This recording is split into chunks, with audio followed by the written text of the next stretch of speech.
Hi, this is David Gornoski, host of A Neighbor's Choice and Things Hidden podcast, as well as some of our other programs like Science and You with our chief science advisor, Dr. Yu, and our seed oil survival series that we continue to have great fun unpacking the truth of nutrition.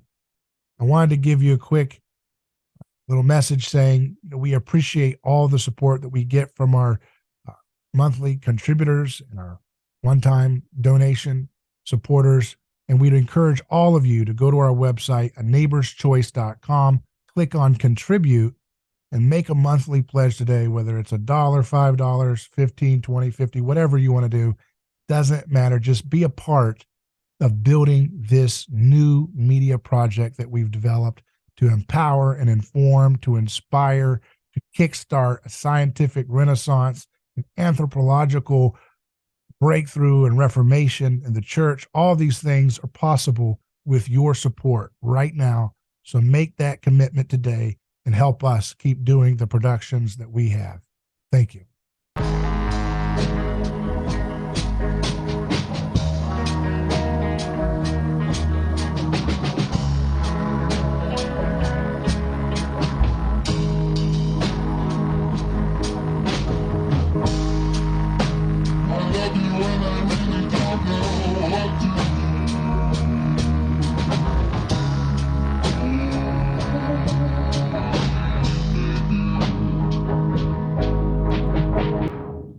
There's a New York Times story called Here Comes Trump, the Abominable Snowman.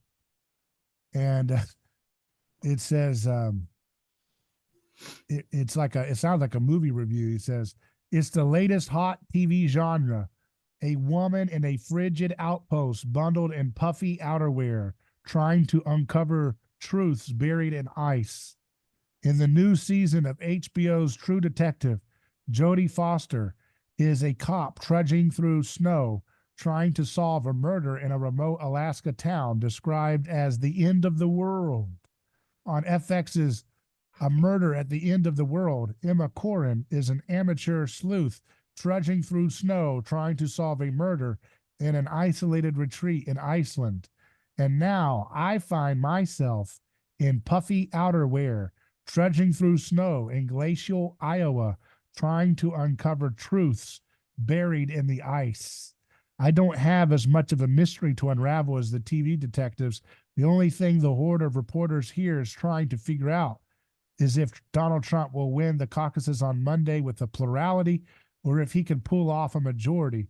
No one is expecting a Jimmy Carter, Barack Obama style upset. And then he says, she or he, I guess it's a she, says, when I saw Obama at his first event in New Hampshire after his Iowa win, I was still stunned at the result. Wow, I said to him, you really did it.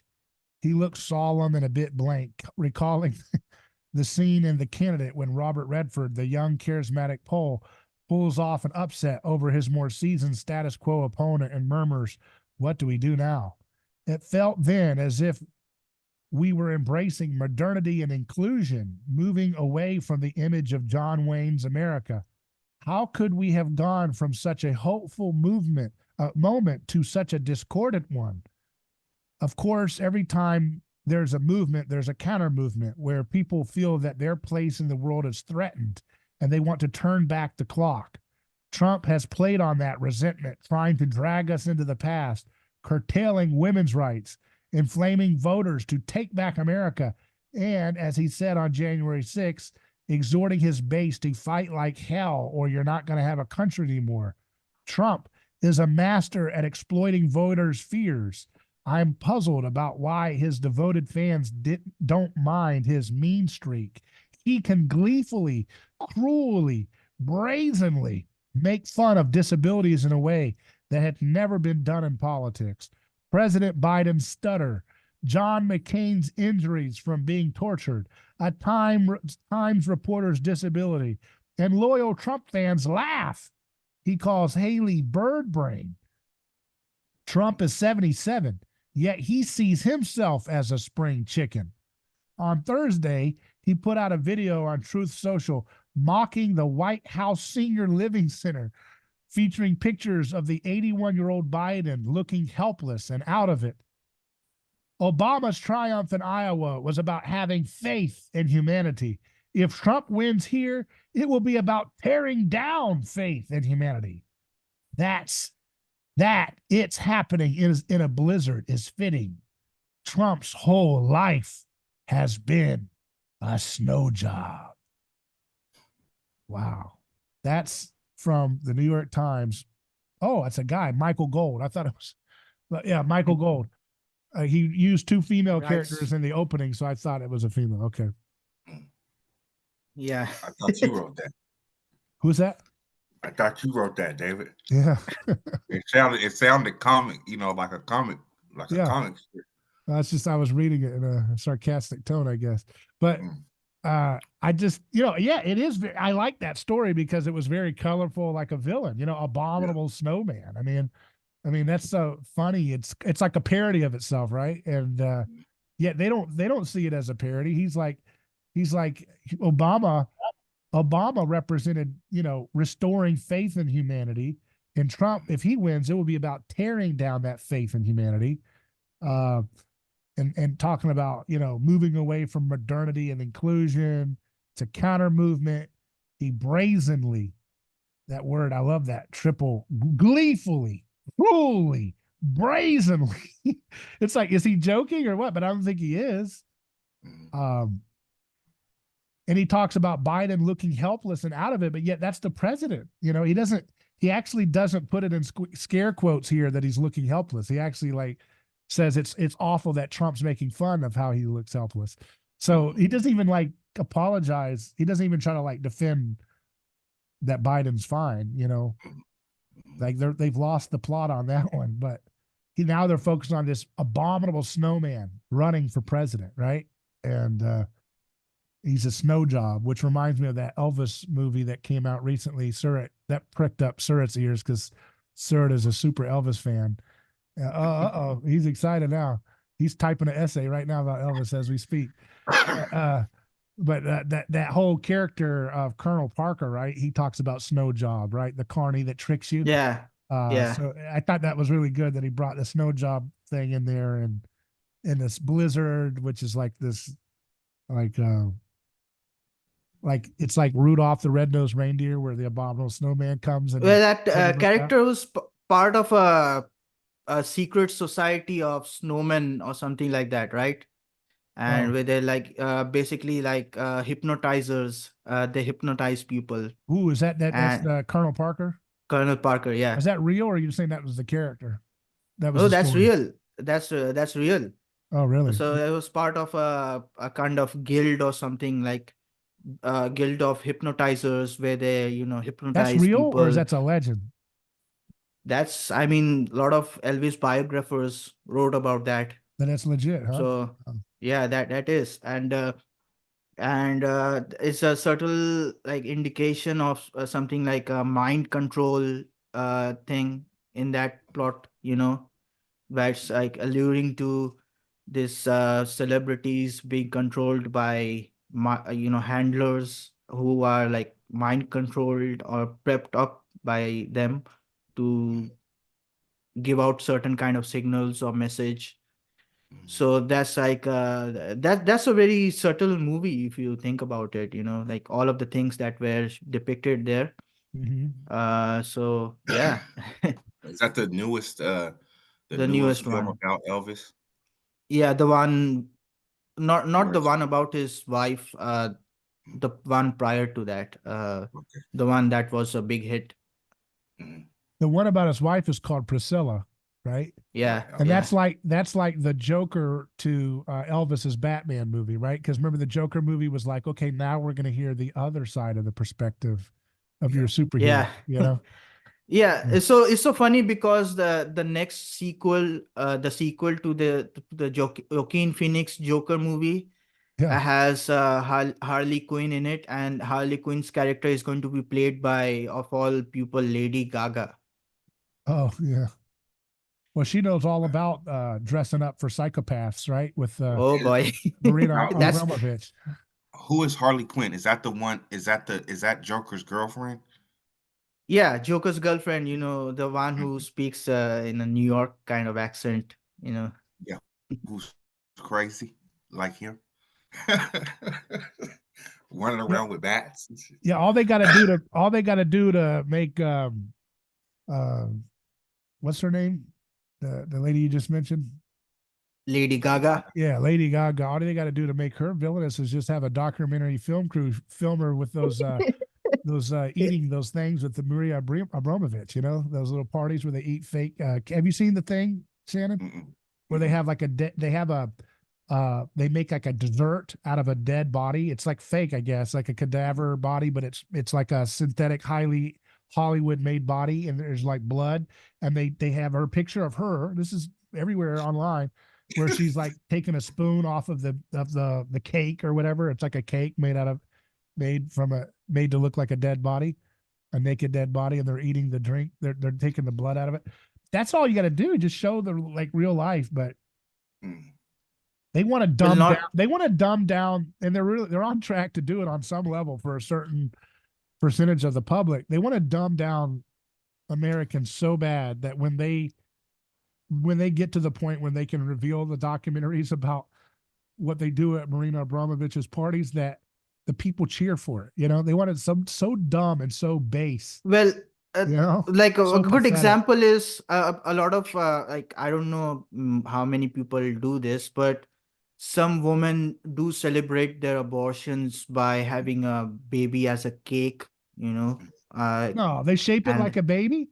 they shape it No like a way. baby, and Let me. they eat parts of that cake. You know, that's how they celebrate their abortions. Like it's their first abortion or something. Man, So talk about bringing it back home to cannibalism. yeah, That's where that stuff came from. Yeah, man. You know, pretty sick stuff. yeah. So weird. Yeah. I don't know. I don't know what to say about that. I'm just. Well, what can you say, right? Like. Yeah. I mean, what do you do?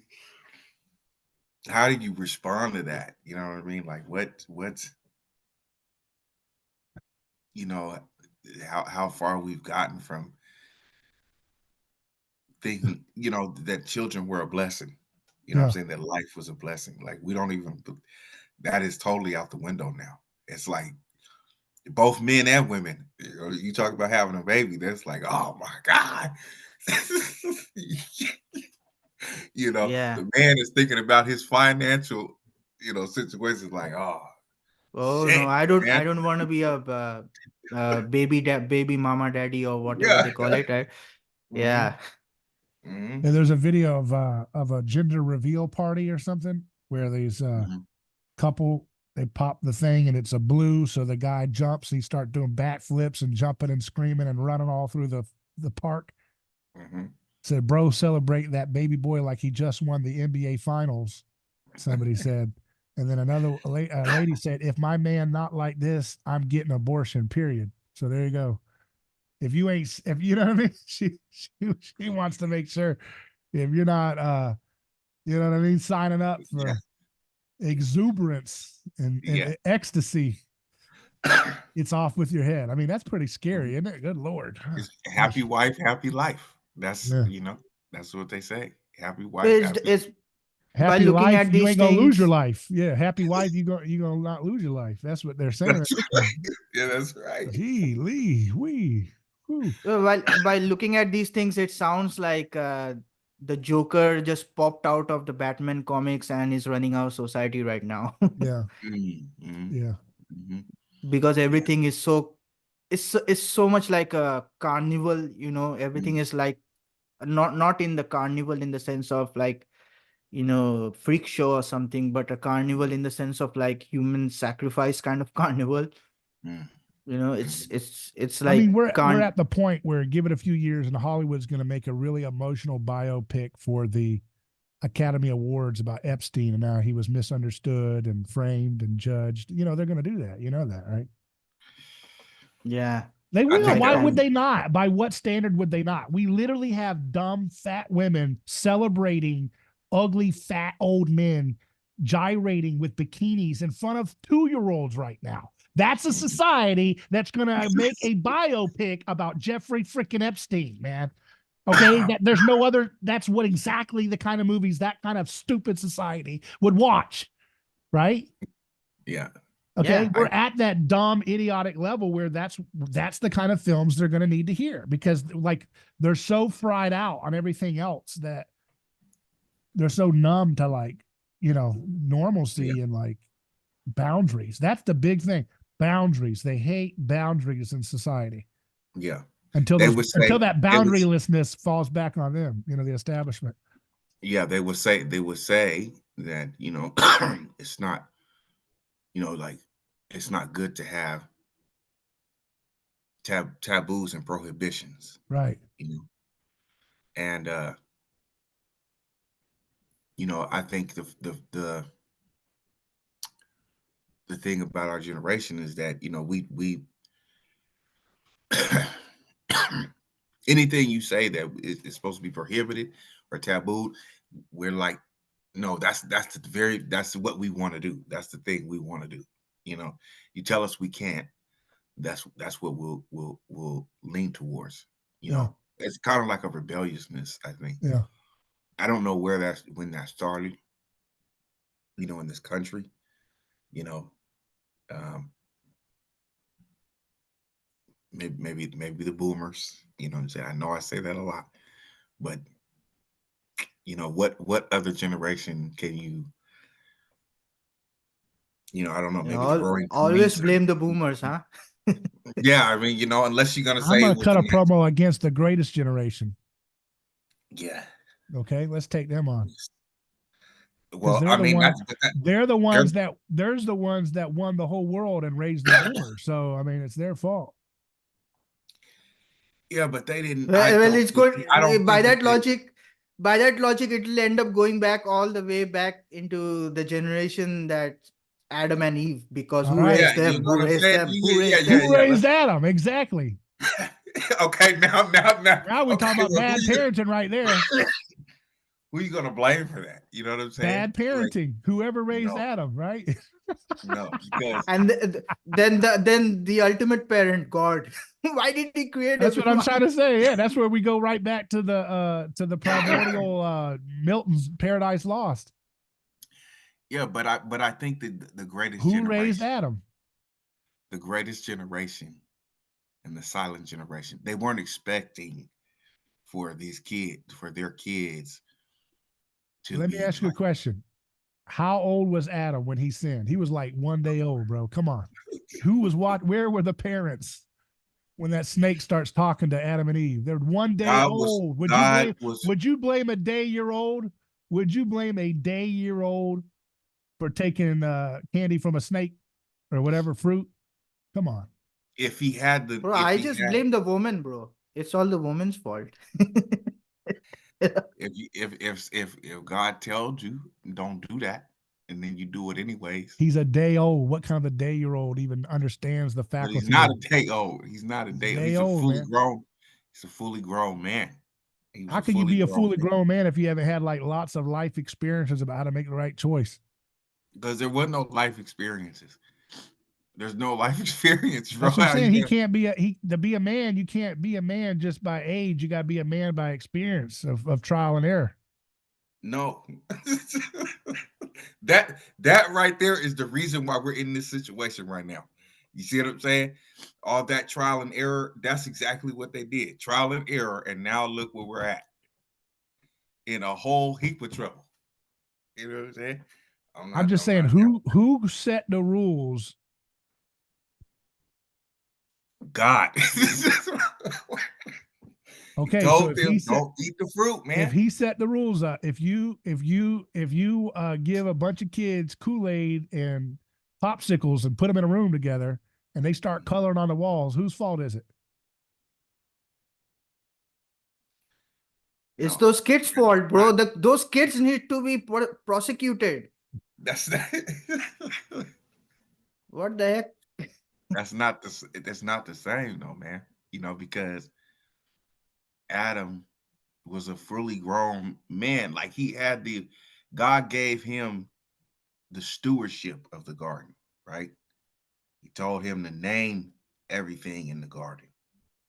He gave him, the authority to name everything in the garden, right?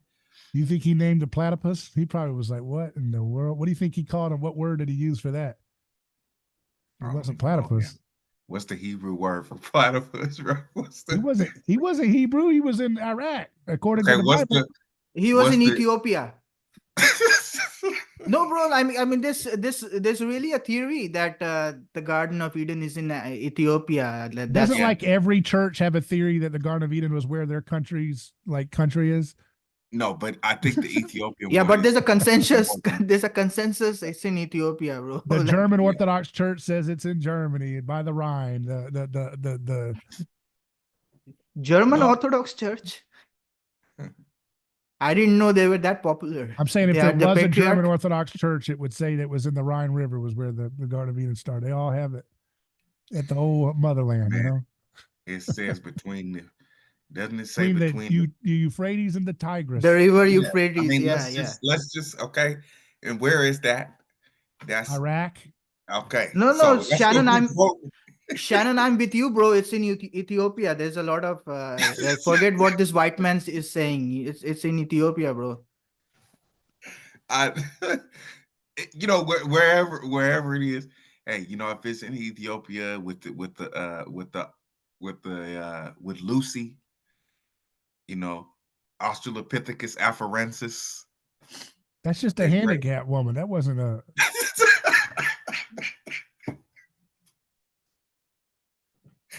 Right. Handicap woman. Oh my goodness. No. Paleontologists will be spinning in their graves right now. Yeah. You did a lot of damage. That's how you make a Lucy. You literally take bones and spin it in a grave and mix them together, and you get something weird. That's how you make Lucy. You take somebody with severe buck teeth and you put it up with a skull from somebody else, and it all misshapen like that. And say, here you go. Here's another creature. You got to find the missing pieces. Bro. No, but okay. Adam was in the garden, right? And then, Eve. I don't know why the Bible gets Eve off by herself in the garden. That's the thing right there. You talk about a Dayy Old. Now she done went off somewhere by herself. And she's, listening to the whispers of the snake. And that's two things I've always wanted to know. First of all, why the snake? Why a snake? And two, it wasn't literally a snake though, because that's like the language that's used, the serpent, in the English translations. I mean, I don't know the language thing. I'm just saying this is what I read. And the original Hebrew has something like an ape or something. Yeah, it is like an ape. Yeah. What? Yeah, something like that. I mean, yeah, it looked a lot like Lucy. See, you got tricks already. That's crazy. I never knew that. Yeah. What? You're right. I've heard that too, sir. It's ape. Yeah, it's something like an ape. Oh, a chimpanzee was up in the tree. And he was, and that's the temptation of modern man too, that you look at an ape and you say, that's my cousin. And that's where you think you have the knowledge of good and evil, that I figured out religion, that it's all just a myth that people constructed for evolutionary purposes. Yeah, Here we go again.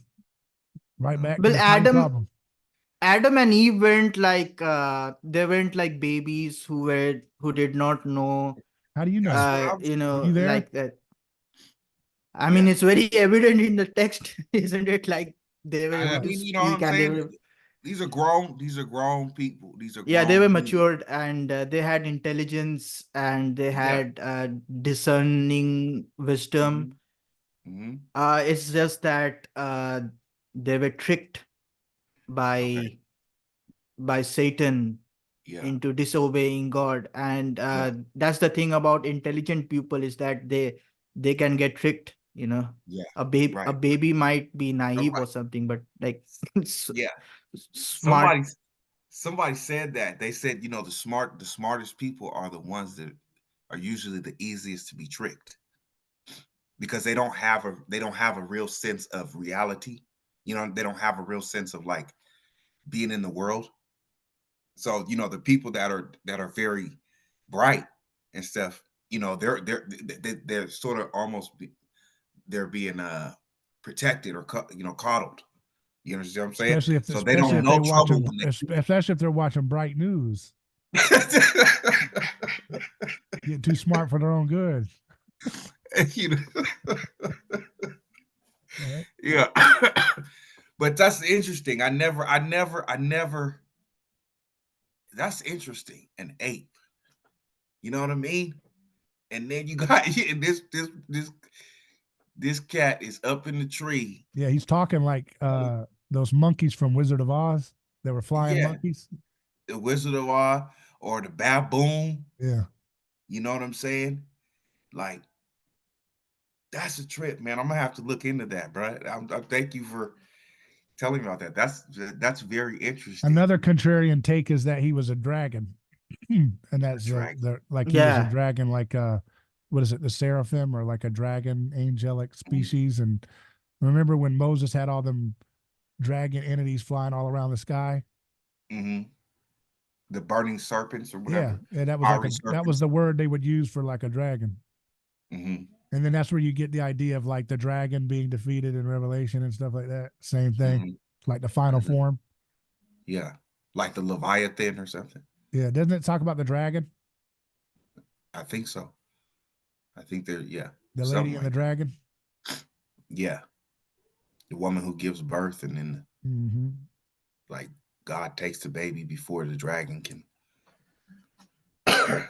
consume it or something like that. Mm-hmm. Yeah, that's interesting. So, okay, now the second thing I want to say is, okay, and what about the fact that Eve went off by herself? You know, she said, if Adam, Isn't that typical woman behavior though? Because like going off by herself, it's not really surprising though. Like yeah, I'm just saying, yeah. But you know, if Adam is the steward and he's supposed to be the one to, be guarding the, you know, to be sort of the, the caretaker and everything, why would you allow for your uh helpmate He to probably go was off by watching herself? something like football, or the equivalent of that at the time. Yeah, he was chilling, Yeah. chipping his yeah, chipping he his was. toes. She said, "I'm going down to vote," and she said, "All right, keep watching this game." Right? Well, like that's like there are multiple failures in that, in multiple failures within Adam and Eve in that story. One as you say, Shannon, that Adam failed to be protector to Eve, Hmm. and then Eve failed to be a supporter or a helper to his to her companion. Hmm. And like there's all of these, like you can make the case that there's all of these failures upon failures that culminated into that first sin against Hmm. God.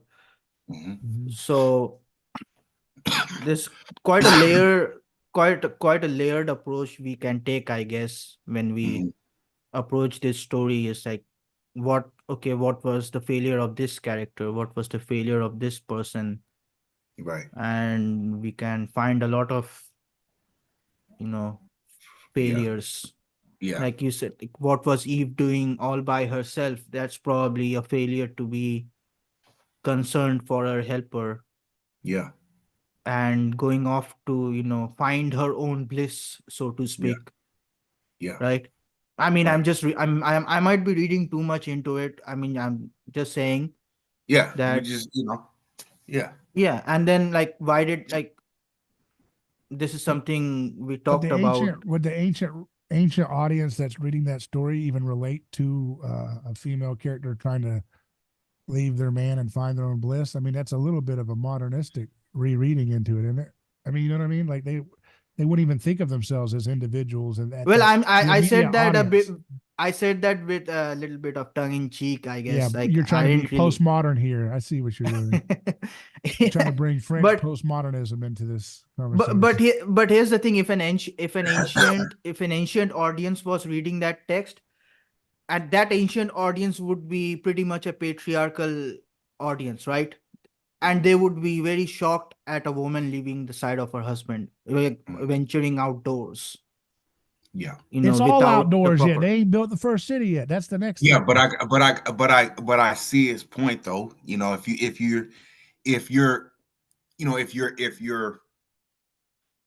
you come from a society of people that are nomads or you're hurting and stuff like that, and you live in a place, you know, just like you telling the woman, okay, y'all need to stay here. You know what I mean? Because if you go out the side of this boundaries, you know, either somebody's coming and they're gonna snatch you, or you're gonna get, you know, it's gonna be a wild animal.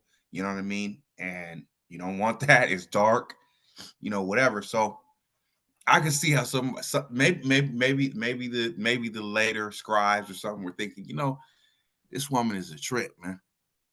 She done sat here and walked off. Yeah. Now she's in danger and she don't even know it. You understand what I'm saying? But you know, that's I mean, You and then think yeah, I mean, together, if they were together, they would have been able to resist it?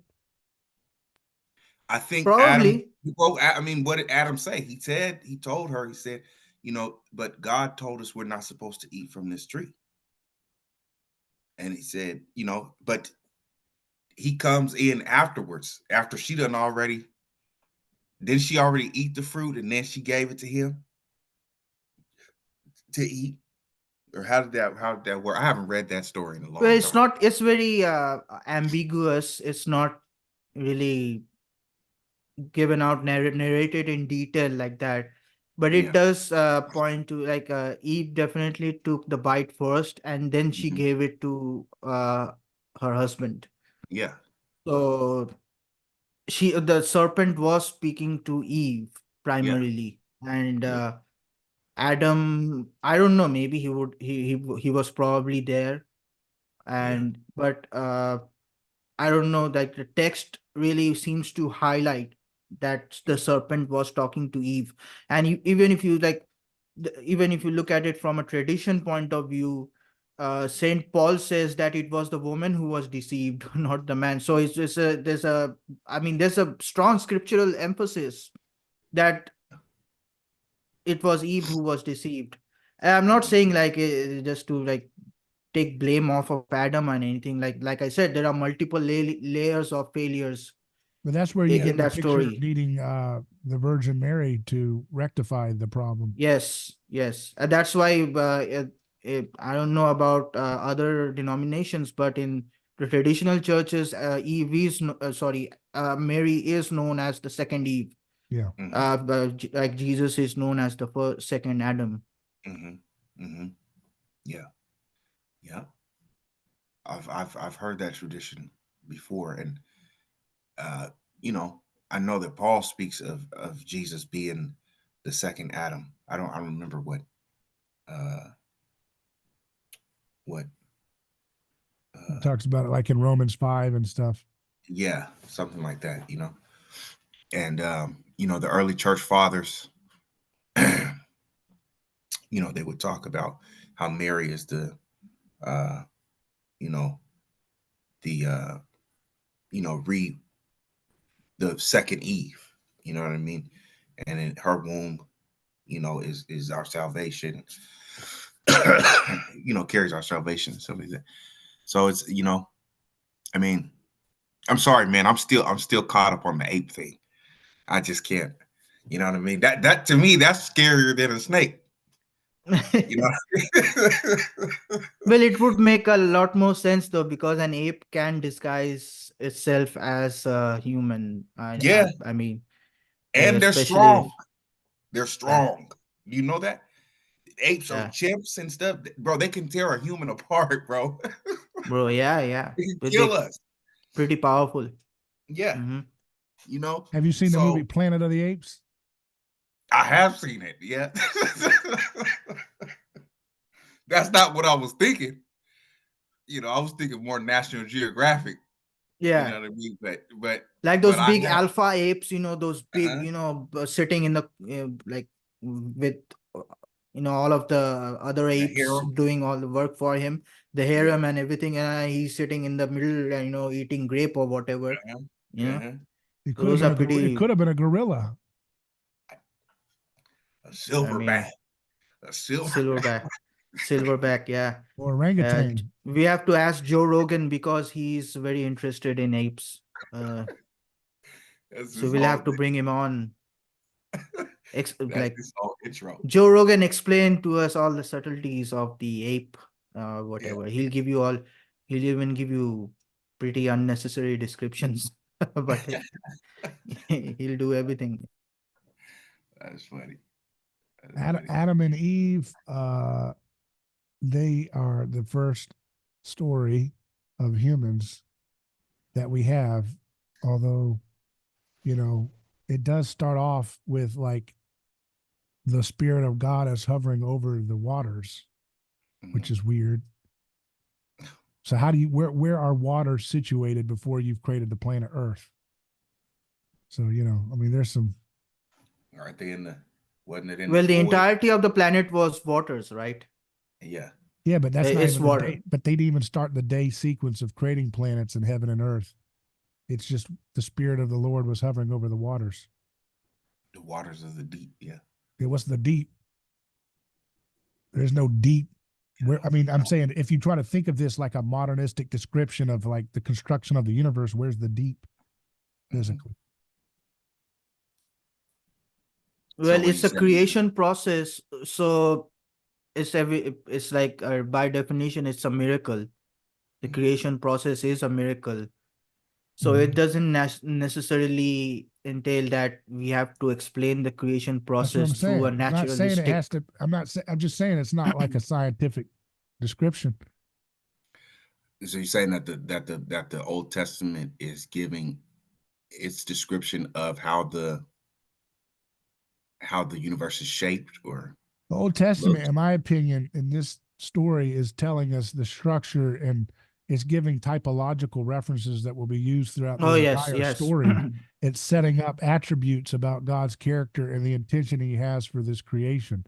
So it's talking more about that God's character, God's intention for the creation, that it's supposed to be his temple. He's going to dwell here.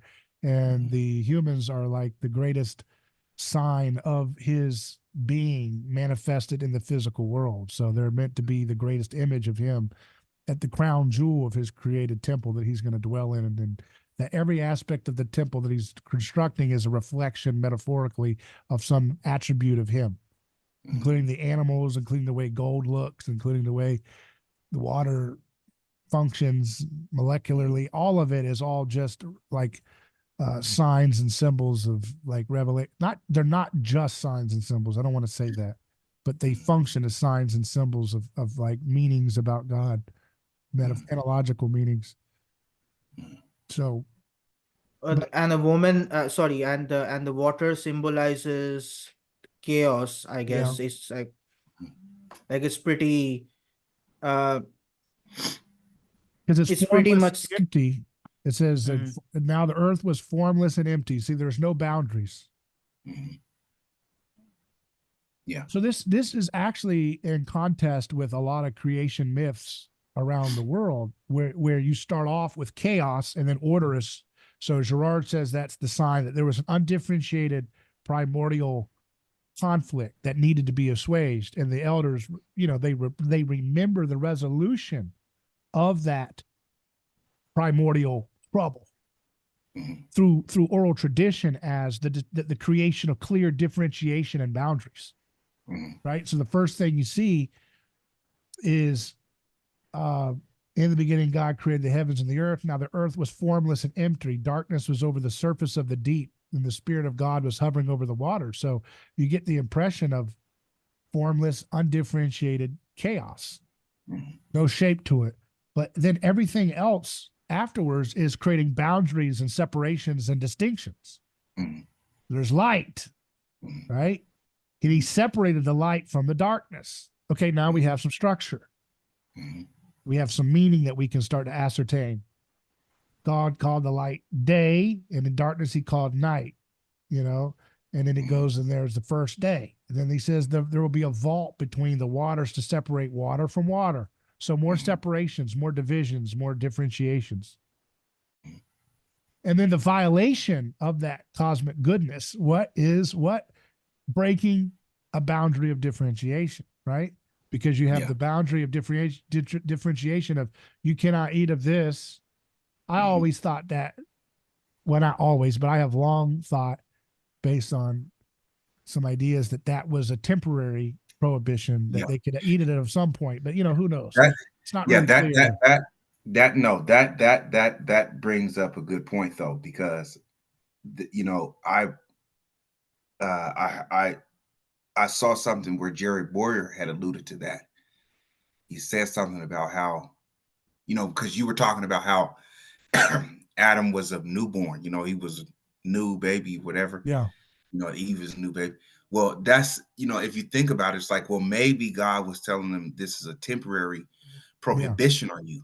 Yeah. Because you're not fully prepared or ready to receive the knowledge between good and evil. Yeah. You see what I'm saying? You're still an infant and I have to rear you. I have to, you know what I'm saying? Your skull has not fused all the way together yet. Your brain is still, your skull is still soft. So that's an interesting point. Yeah. It's like it was a temporary prohibition, Yeah. But that's why there's all this focus on like land produced vegetation, plants bearing seed according to their kinds, and trees bearing fruit with seed in it according to their kind. So everything is in its proper place, right? It's all differentiated. And then the violation of the goodness is when man does not respect the boundaries, saying you can't have this. Say, well, why can't I have it? So when you say, why can't I have it? That's mimetic desire. Yeah. The woman is usurping the man's role by being a free agent. So now we've got chaos. Right? I'm a free agent. Why are you a free agent? It's supposed to be a team. And you're over there, you're over there cooking and mixing on your own. Well, that's why we're in the problem we're in today, because the genders are at war. So there's not cohesion of like structure of differentiation that, okay, this is a kind and this is a kind. It's like, okay, I'm going to do my thing against the intention of this differentiation. So that starts. So she in some sense is foreshadowing, and in that sense is coveting she's coveting her husband's being. In her actions. And then he mimetically is coveting, I'm kind of skipping, but he is coveting her actions by diffusing responsibility. I want to be her without responsibility, right? Yeah. So she wants to be him. The woman you gave me. So she's coveting his place as making the leadership role, and then he in turn mimetically covets her being by saying, well, I want to be the one that can scapegoat somebody else and say somebody else is to blame, somebody else is in charge.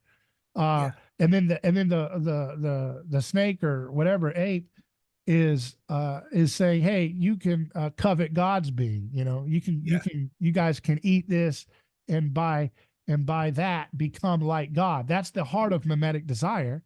Right? Because there's an object that represents the being of another. Yeah. So you want a Cadillac because you don't really care about Cadillac. You care about Cadillac because of the people you grew up in that generation had a Cadillac. They had something, and they had a happiness to them. Or you want Netflix subscription because that's what you're told you're supposed to do on a Friday night. If you're a happy family, you watch or something. Everything you do is the object that you desire. You don't desire it for its own sake. You desire it because of the prohibition of not having the other's exotic otherness being. In that sense, and I've said this before, but that was an act of cannibalism, right? Because they're one. If I eat this, I be God. I become God. I take him. I take his otherness away, and I make it part of me. And so this story is, in my opinion, is showing the primordial fall of man into false religion.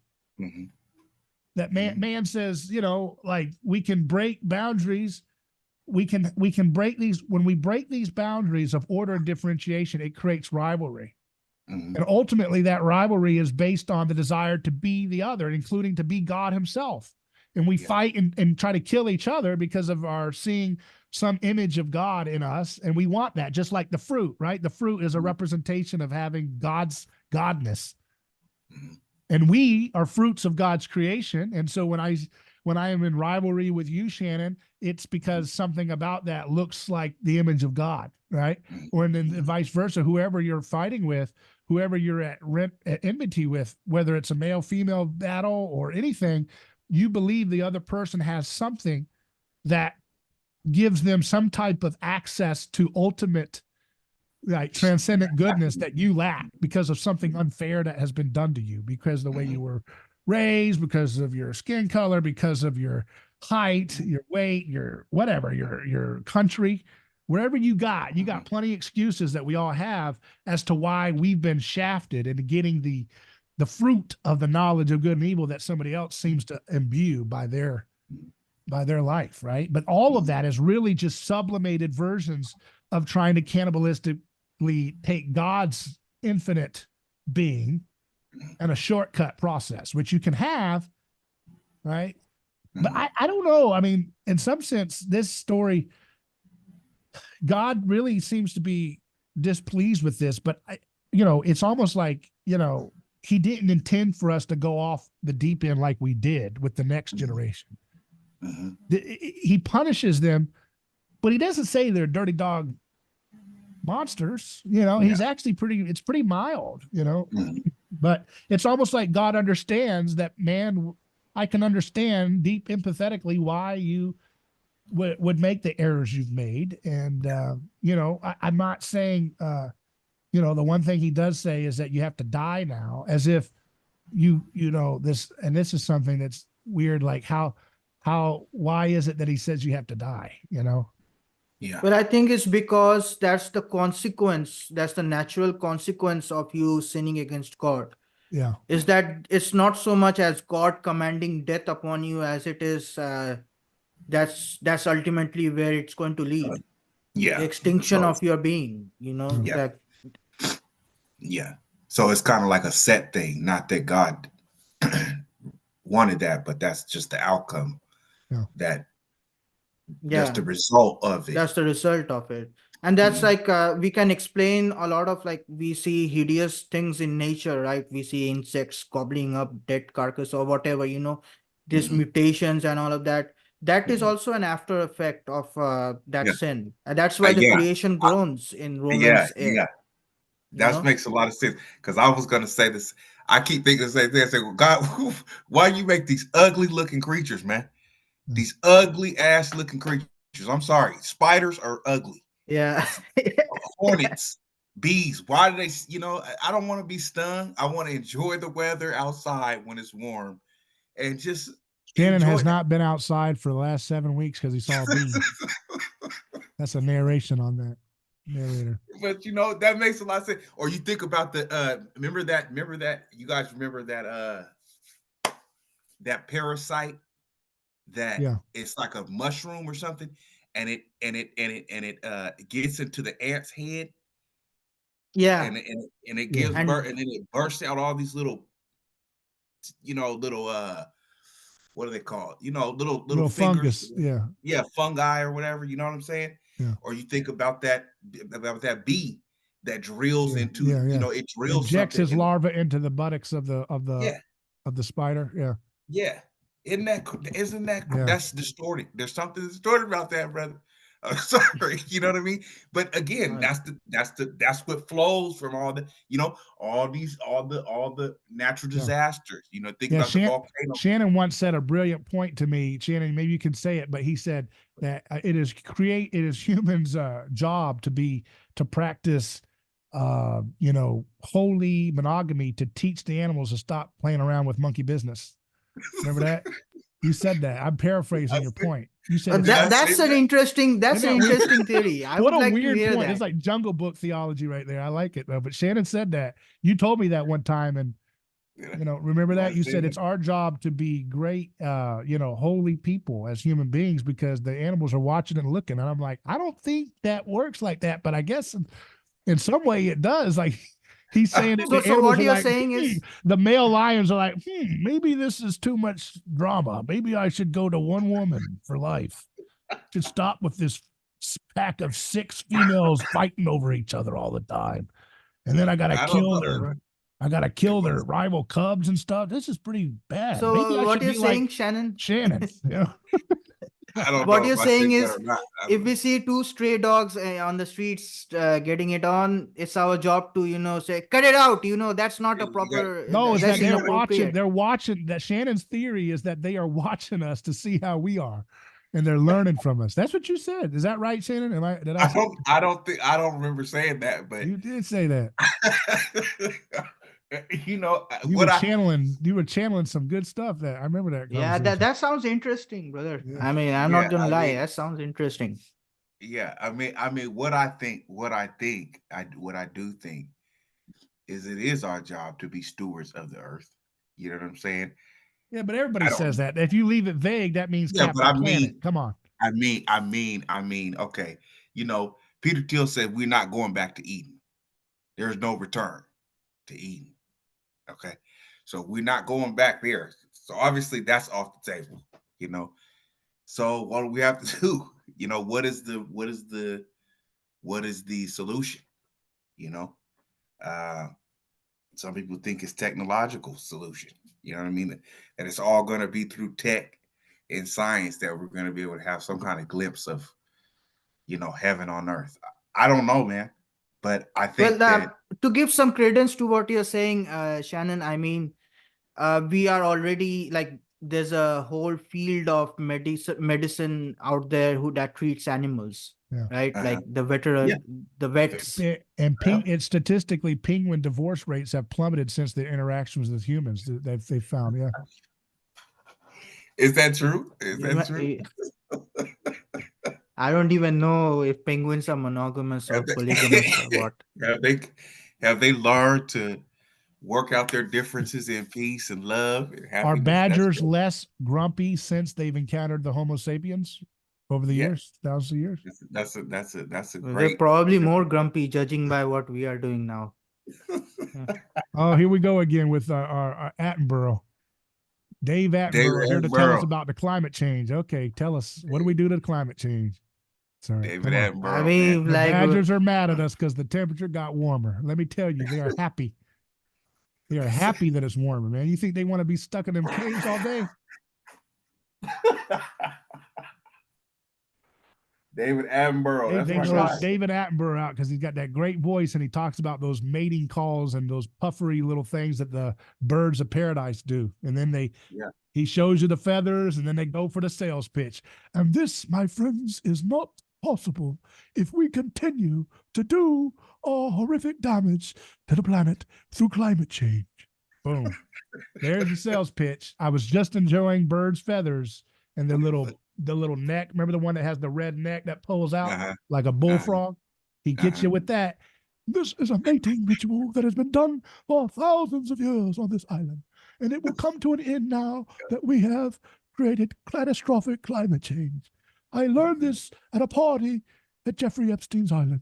Oh my God. So here we go. Here we go. oh, we went there. Oh boy.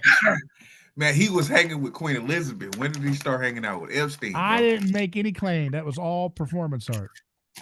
It's just a piece of performance art. There's no claim.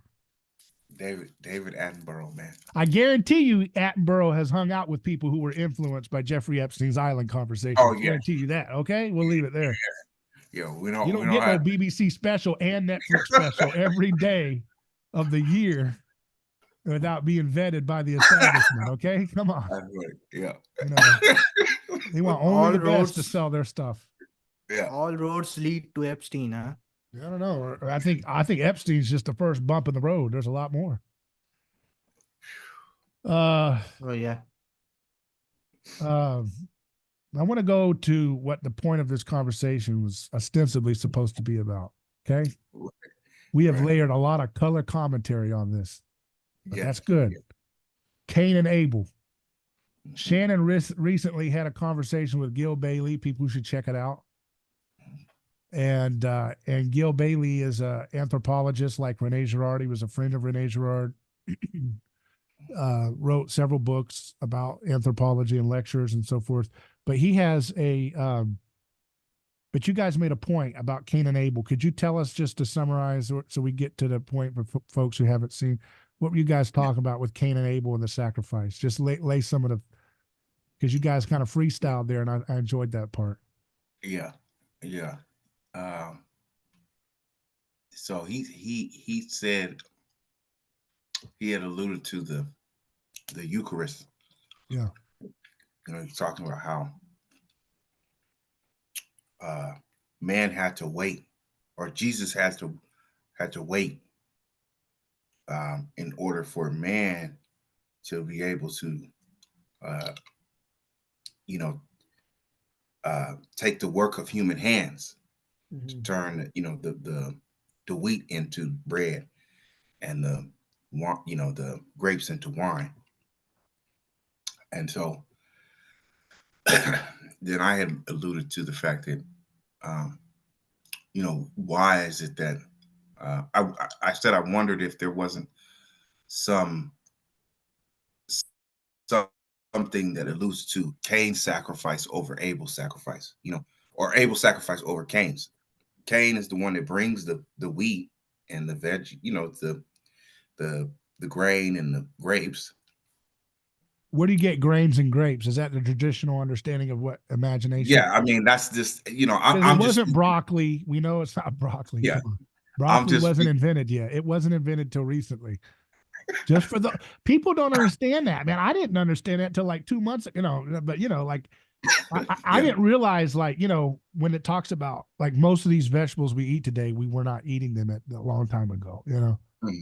It's like hybrids and stuff. So it's probably, you're right, it's probably a grain. And grains are associated anthropologically with cities, like the invention of the city state comes along with grain. So that's interesting. But go ahead, just to kind of flesh out. I was just thinking in terms of like, it's something that, it's obviously something that's natural that grows out of the ground, something like that, right? But it hasn't been turned into anything. Using human agency. And but then he started saying, well, if you think about sacrificing an animal, you think about something that you had to actually take care of and rear. You've had to wean and rear and look after. You're going to be much more attached to that animal. You're going to be much more attached to something that's alive and moving. You know what I mean? And also can shed blood. Because it's a life force. Blood is considered to be a life force. And the ancient Israelites, I think they understood something about blood being a life force. It's something very powerful about it. You know what I mean? So he said, you would be much more attached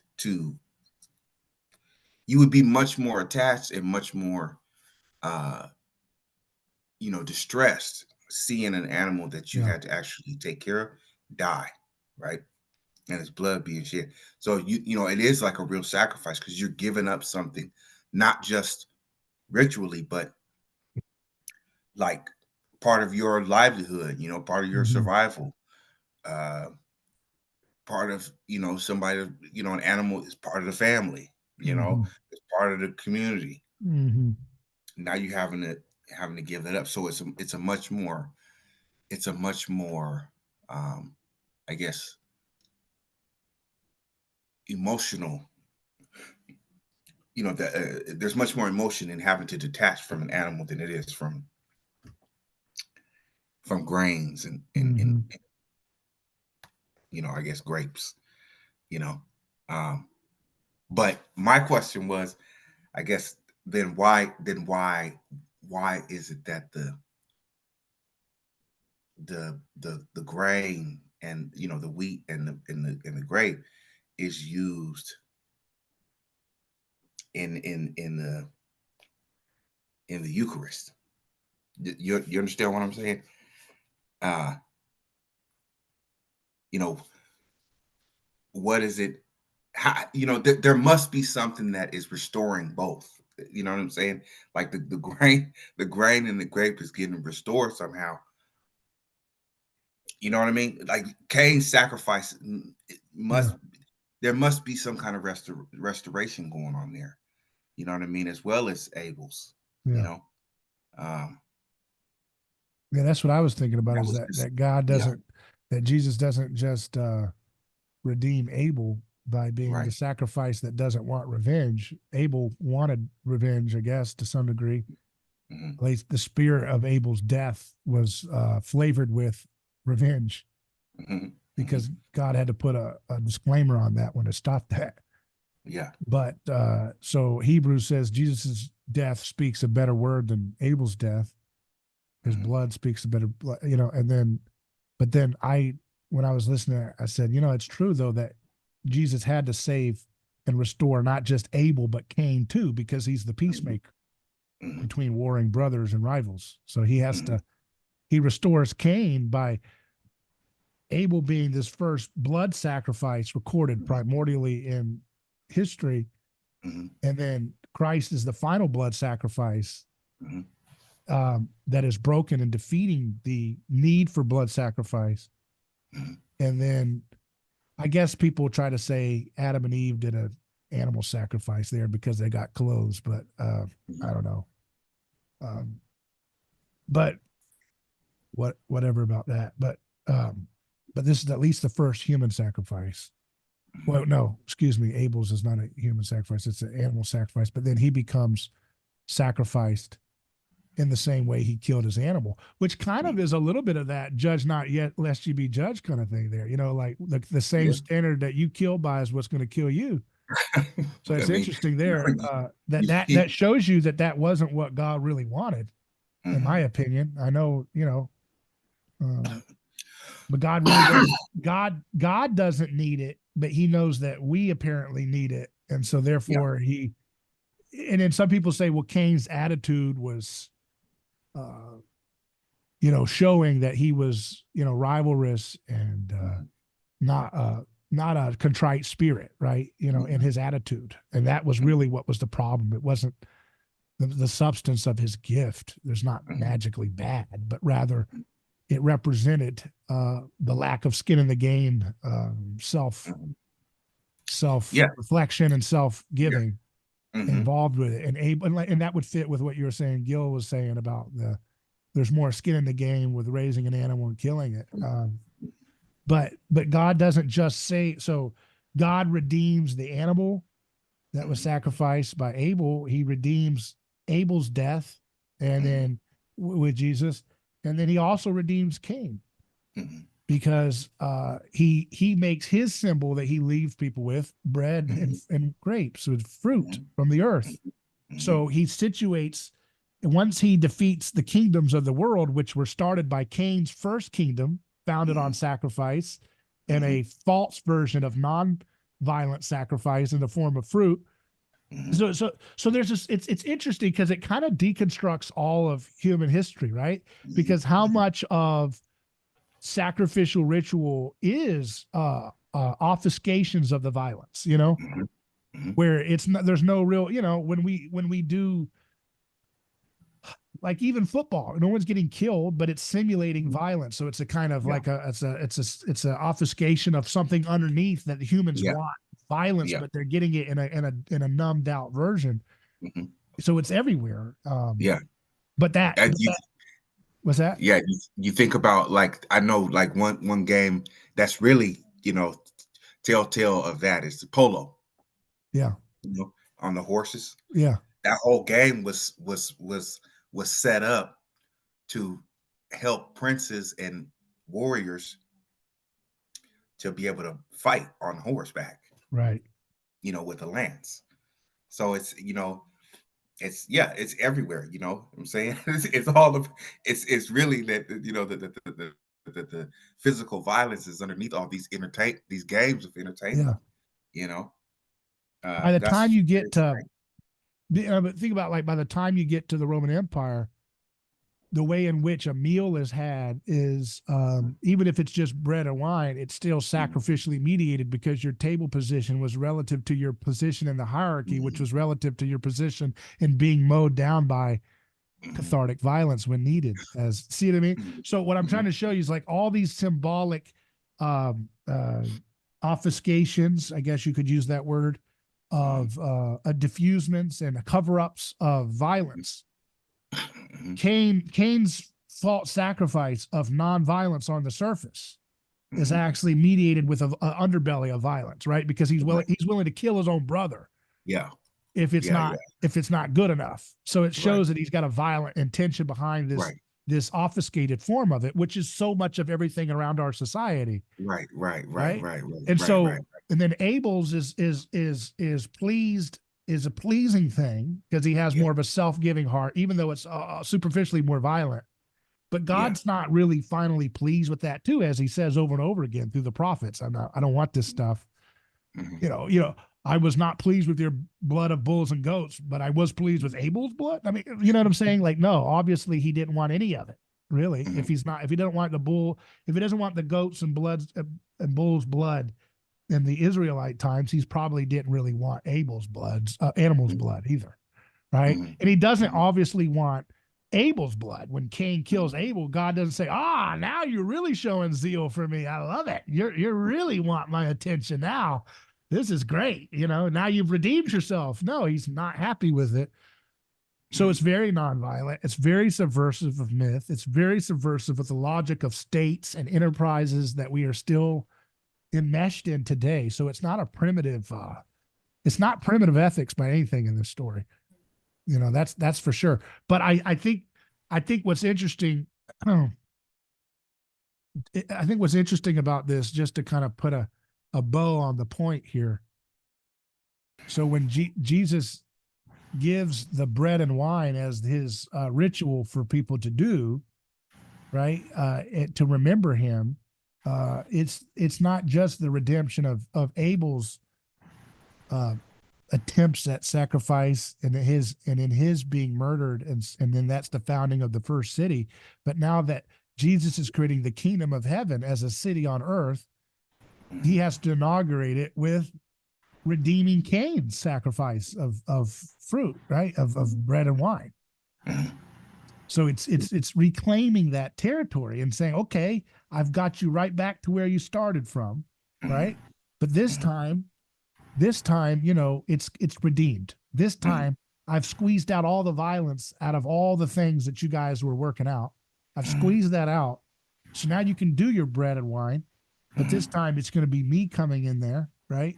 And this is the way you're going to remember me, and you're going to remember who I've shown you to be, who you are really, which is ritual cannibalism. Is that's what's so fascinating, is that bread and wine seems like the farthest away in the terms of religious history from ritual cannibalism, and yet Jesus takes that nonviolent medium and he imbues it with language which is visceral and violent. And all on my bone brings us back to the most primordial prehistory of religion, all the way to its more, even to this day. I think Masons, they put in a cornerstone ritual, and I don't know if I think they still do this, but they put a little cornerstone ritual of bread and wine, like wheat and wine inside the cornerstone that they lay down of a new building project. And they're borrowing. They're consciously borrowing from this language, by the way. Their own thing with, but But the point is that you see kind of like the most visceral, violent form of prehistorical religion, cannibalism, and then its most symbolically diffused form, bread and wine, in the same ritual of the Eucharist. And it's about reclaiming that city. Like the Bible begins in a garden. Cain creates a city, and everything starts to get really off. And we've been dealing with those empires coming and going since that first city, sacrificially violent as it is. We're doing that right now in all countries all over the world, Yemen, everywhere else. Still happening. But then this new order comes in, new kingdom, bread and wine, just like Cain, but this time it's done in a new way, in which Cain's brother is redeemed in this new offering of Cain's original thing. But it's a new city. Yeah. Yeah. Without rivalry. That's the point. Like Cain had rivalry when he did a non-violent sacrifice for God in contention with Abel, who was doing a kind of violent sacrifice. The violent sacrifice stuck in some sense because humans, like you said, there was more skin in the game in this. But it shows you in that story that you can't bypass. Somehow humanity is constituted in such a way that it wants this kind of sacrificial off-gassing or discharging of aggression. So that story shows you that you can't bypass the story of the anthology of the Bible of people working through this slowly. Yeah. Because if you start off with the Cain nonviolent thing, I don't need animal sacrifice. I'm a modern. I read Richard Dawkins. No, you don't, dummy. You don't know what you're talking about. You're going to end up just like Cain, thinking you're given a nonviolent, rational. Here's a rational gift. You want something? Here's bread and wine. And then look at all the violence that people who read Richard Dawkins still gleefully support every freaking day. These people that read Richard Dawkins are cheering Ashley Babbitt, the anniversary of her death. They're celebrating it with parties. Like Ashley Babbitt is a woman who was killed for no reason. I'm gonna make it happen. And I was surprised when I found out recently that she actually was, some suggest who were witnesses there that she was actually trying to defuse it. She was trying to get in the window and block people from coming into the further chamber. She was trying to do crowd control because that was her, who knows? The point is she didn't need to die, and she celebrate that person's death. Yeah. Yeah. I have a question, like, why does God accept Abel's sacrifice, but later on when the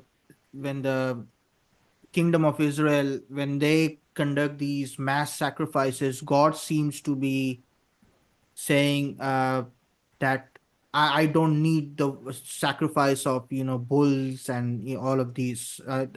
I desire how does that pass? I desire mercy. So is it because is it because Abel's sacrifice and also Abraham's attempted sacrifice of his son, they are very close to this kind of sacrifice that Jesus makes, as opposed to these mass sacrifices that are more like what worldly powers do, like when they sacrifice on mass, like it looks like they're sacrificing, like the Mayan empire did. Is it because, or is there more to it?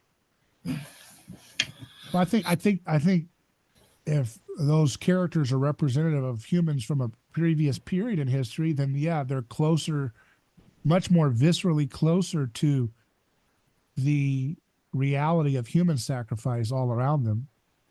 Cain and Abraham, Abel and Abraham are much closer to the reality of human sacrifice in time period than the one by the time it becomes institutionalized, where the high priest is like a butcher killing animals left and right, and a kind of like a like you said, like a mass, like a factory, factory of sacrificial factory, transactional factory.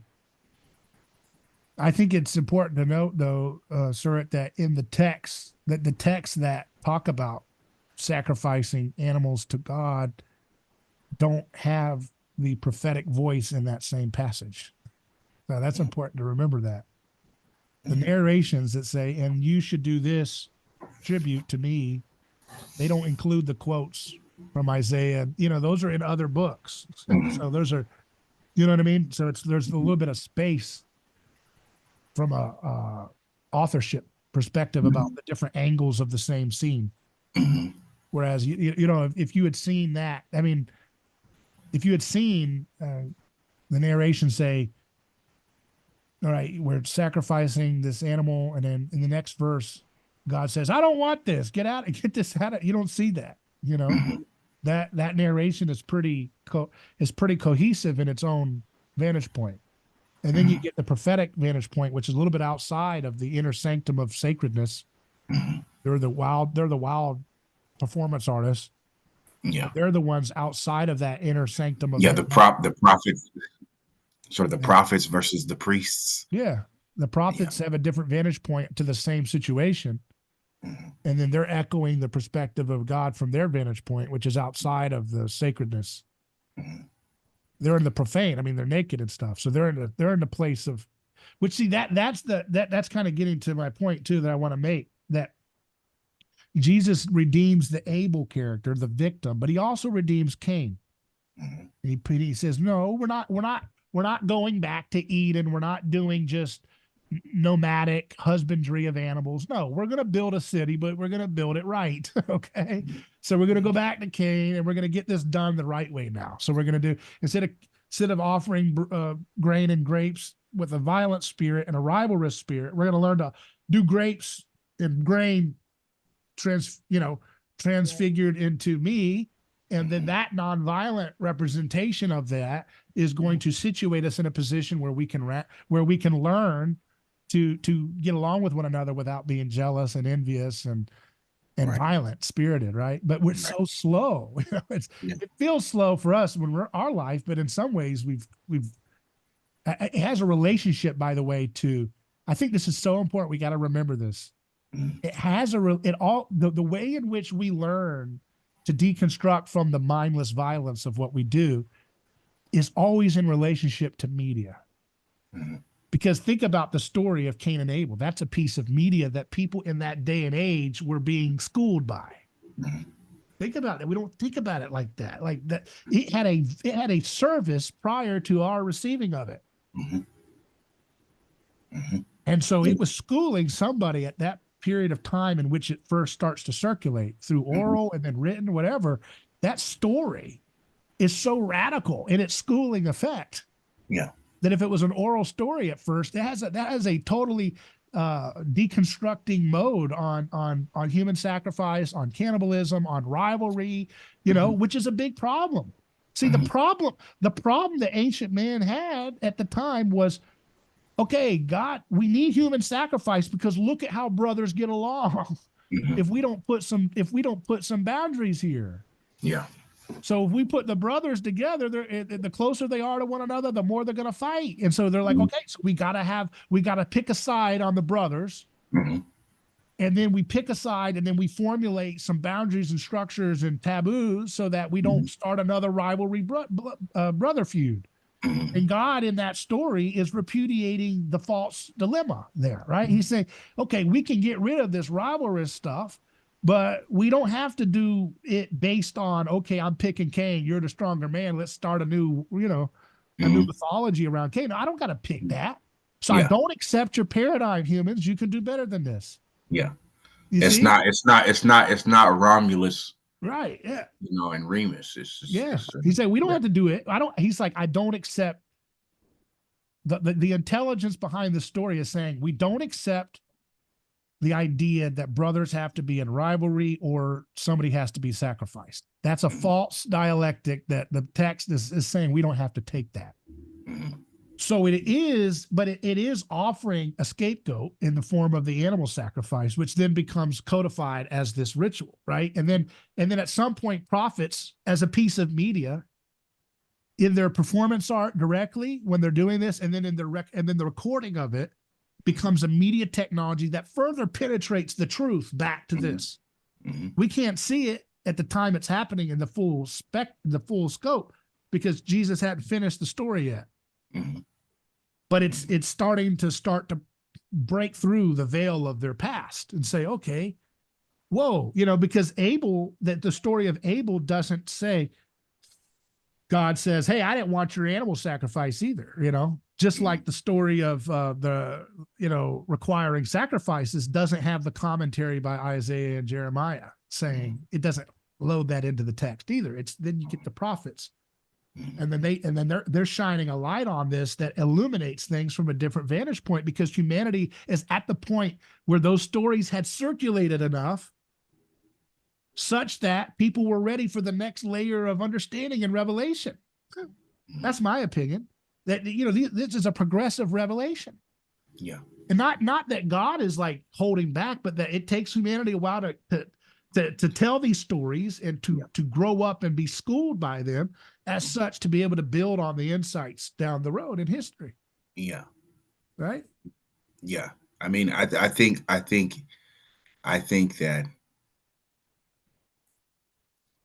that culturally it was difficult for all groups, including the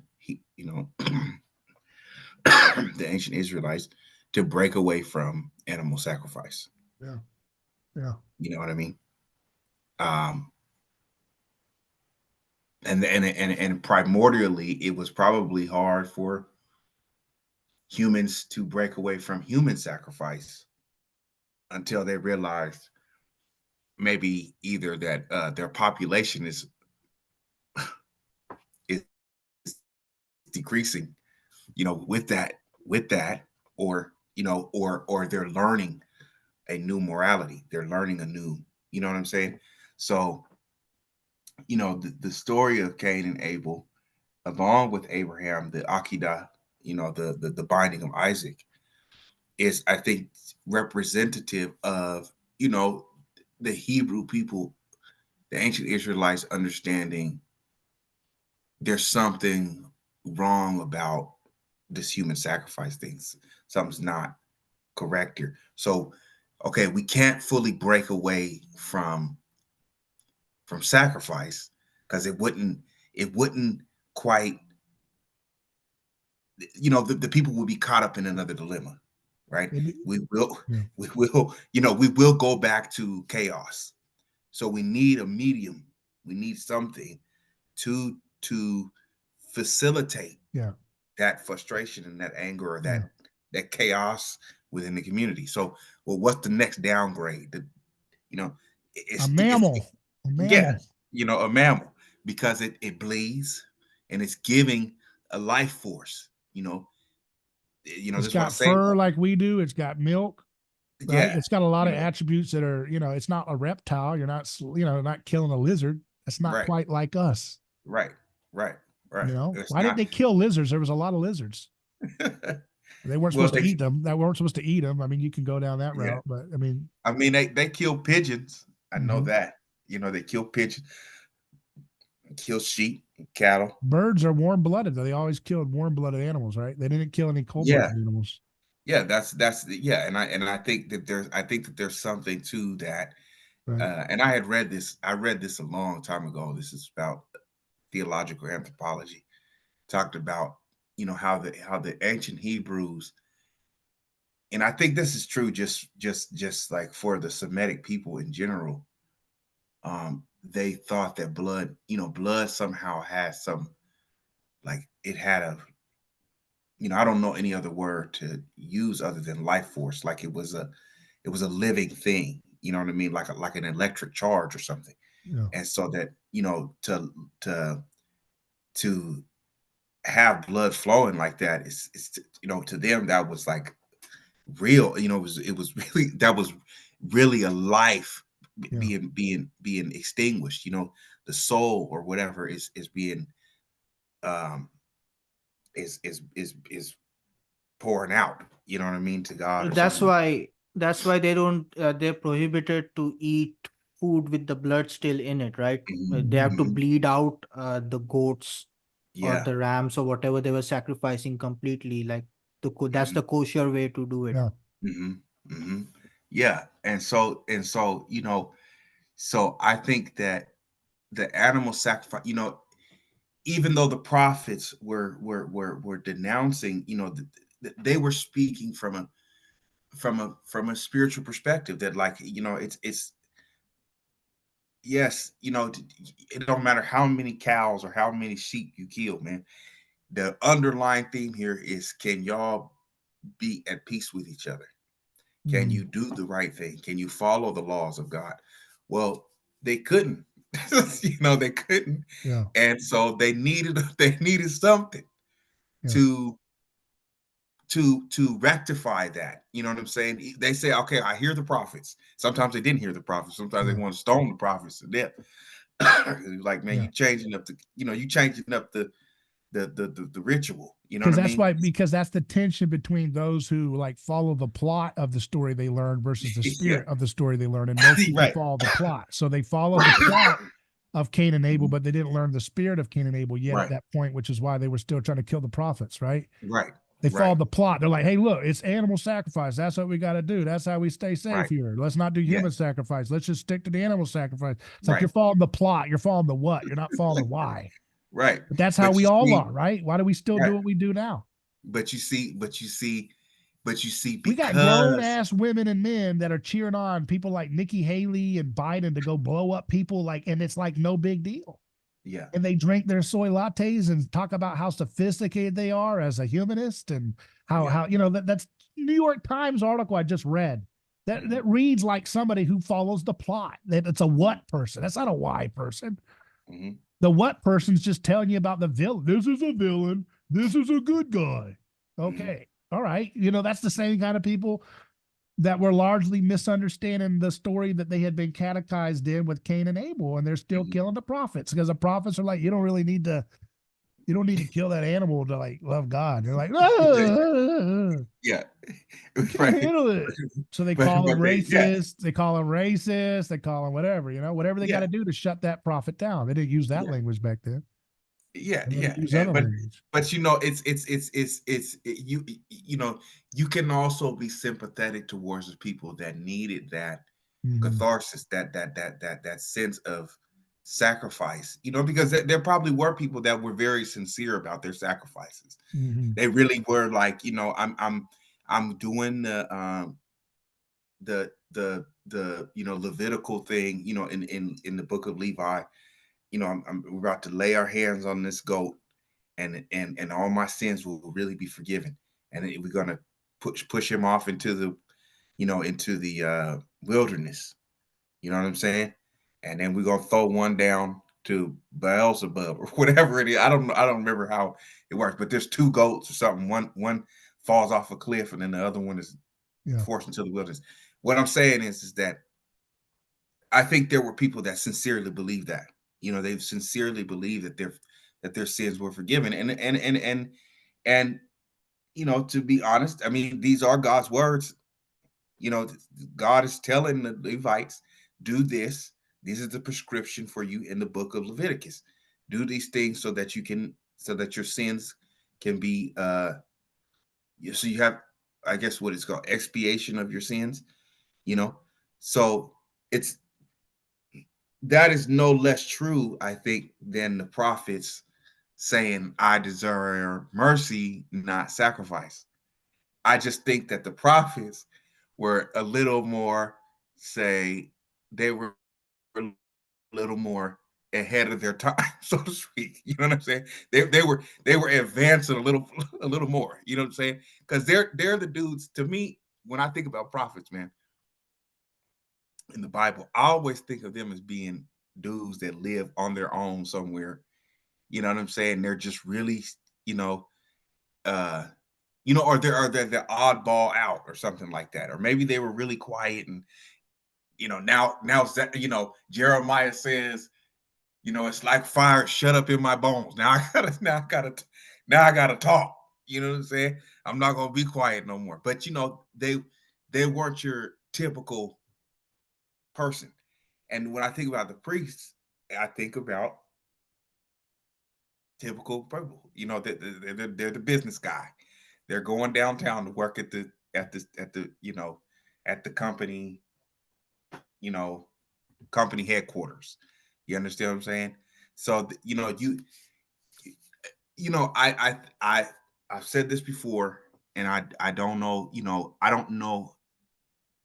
I think the Old Testament is wrestling with uh the whole idea of scapegoating.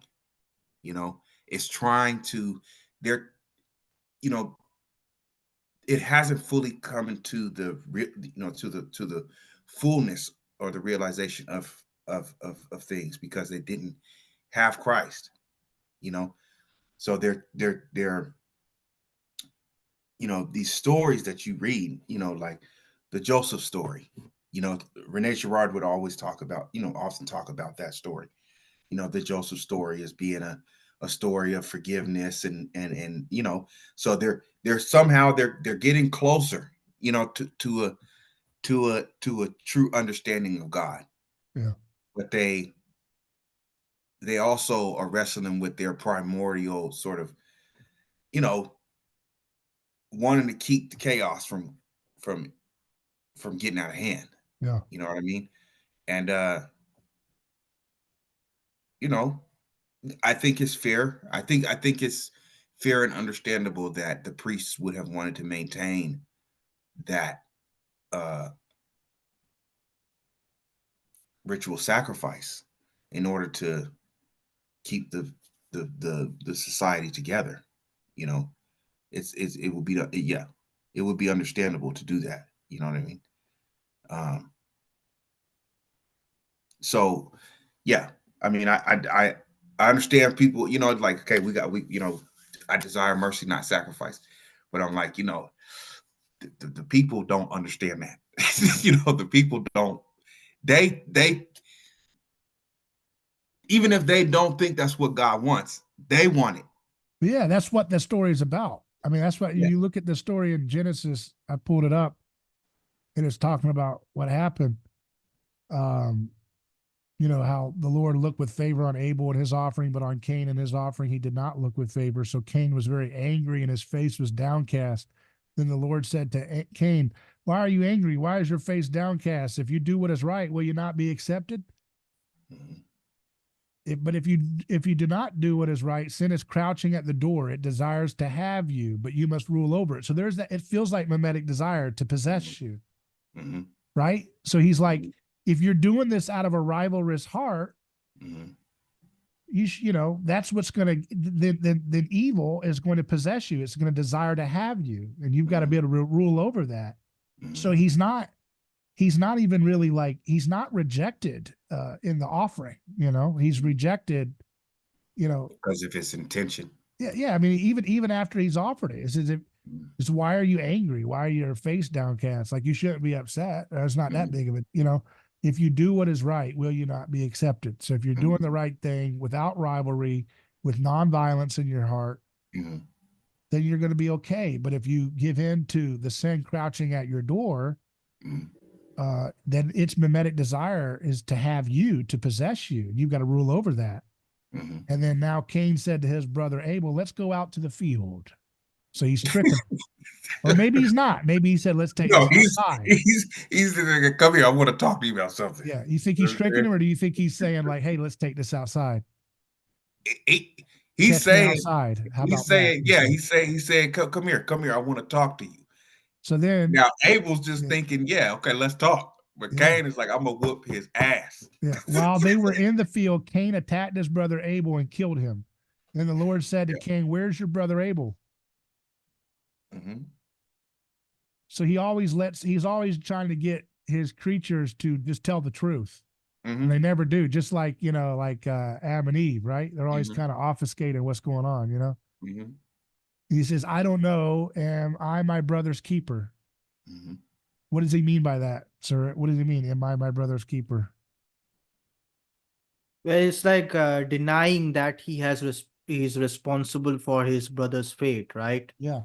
It's the same kind of answer he gives that Adam gives. Like, the woman made me. Like, so he learned is this from his dad.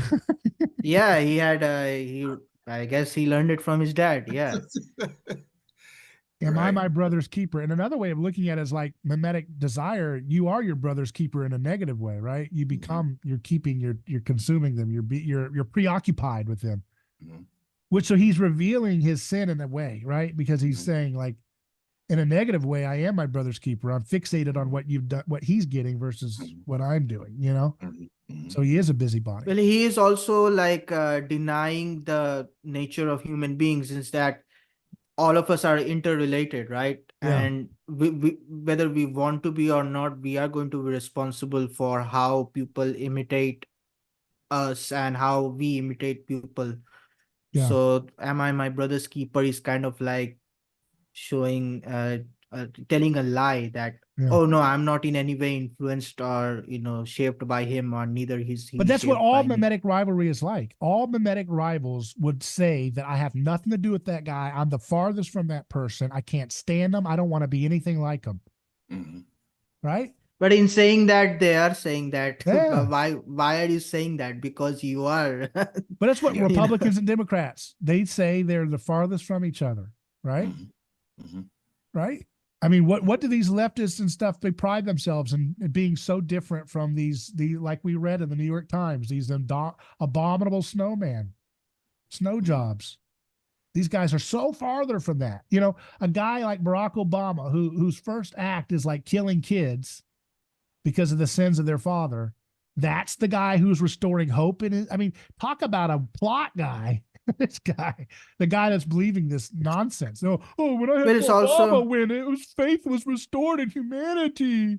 Oh, except for the it's very 60-year-old kid he interesting. blew up the next day.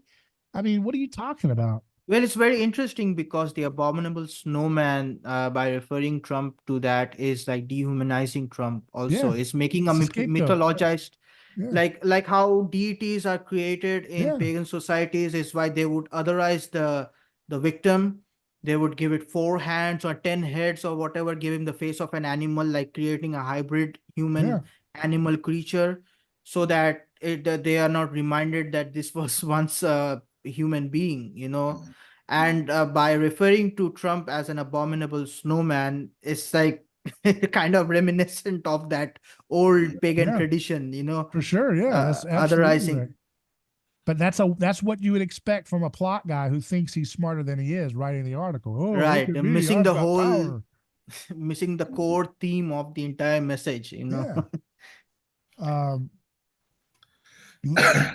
He says, what have you done? Lord says, what have you done? Listen, your brother's blood cries out to me from the ground. Now, I think that's interesting too, that passage, because, that idea of like the sacredness of a space, where this is where we start to do rituals. There's this city is where we have this is our hometown. We're going to do things this way, and it's our hometown, or that pride of place. And I think that's alluded to here, and the idea of your brother's blood cries out to me from the ground. This is this idea of, what's he talking about? Well, obviously later on we realize he's trying to protect him from revenge. So who's literally hearing that cry in relationship to God? It's those around him that want revenge. Those who would say, hey, well, if you get to kill him, I'm going to kill you. Because that guy wasn't so bad. Mom and dad said he was nice. Right? Yeah, so, you enslaved our ancestors, you killed our ancestors, and now we want to do the same to you. Right. That's what we get the idea of the wrath of God, right? This idea of like, we're going to call down the wrath of God to get revenge because you killed this guy from our past, or, our ancestors told us you killed this guy. So you got what's coming to you. Right. That's why Trump deserves to go to prison, and Biden never did a crime in his life. That's what people really believe. And then it goes the other way too, where because Trump is persecuted, therefore he's saintly, right? Which this is kind of what I'm alluding to, the redemption of the villain, right? And I mean, I can cut to the chase about the villain part of this, but I mean, there's so much good stuff here we're getting into, but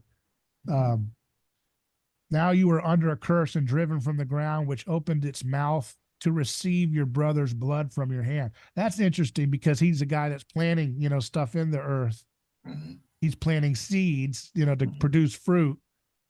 And so there's this reference to this concept of the blood, the earth opens up to receive the seed of your brother's blood from your hand. So now instead of putting seeds in to grow up fruit, the reality is you're putting in your brother's blood to bear up revenge, right? To bring revenge. When you work the ground, it will no longer yield its crops for you. You will be a restless wanderer on the earth.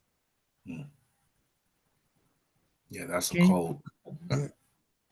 Cain said to the Lord, which is interesting because he's the one who creates the first city out of that restless wandering. How many restless wanderers go to the city to make it big, huh? Start, New York. Cain said to the Lord, my punishment is more than I can bear. Today you are. How many people go to L.A. trying to make it big, and then they do a lot of Broadway. Ooh, come on. I mean, think about it. A lot of mindless violence. My punishment is more than I can bear. Today you are driving me from the land, and I will be hidden from your presence. I will be a restless wanderer on the earth, and whoever finds me will kill me. And the Lord said, no, not so. Anyone who kills Cain will suffer vengeance 7 times over. Is that God? Does God want vengeance? This, we got to understand the concept of the Lord here.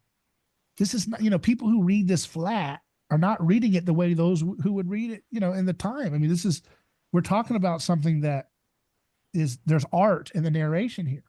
And you have to understand art. And this is a piece of beautiful art beyond anything. So, because this is art, meta art, revealing the art of us as humans made in the image of God. We're art, living embodied art, performance art, and this is art about that art. So it's meta.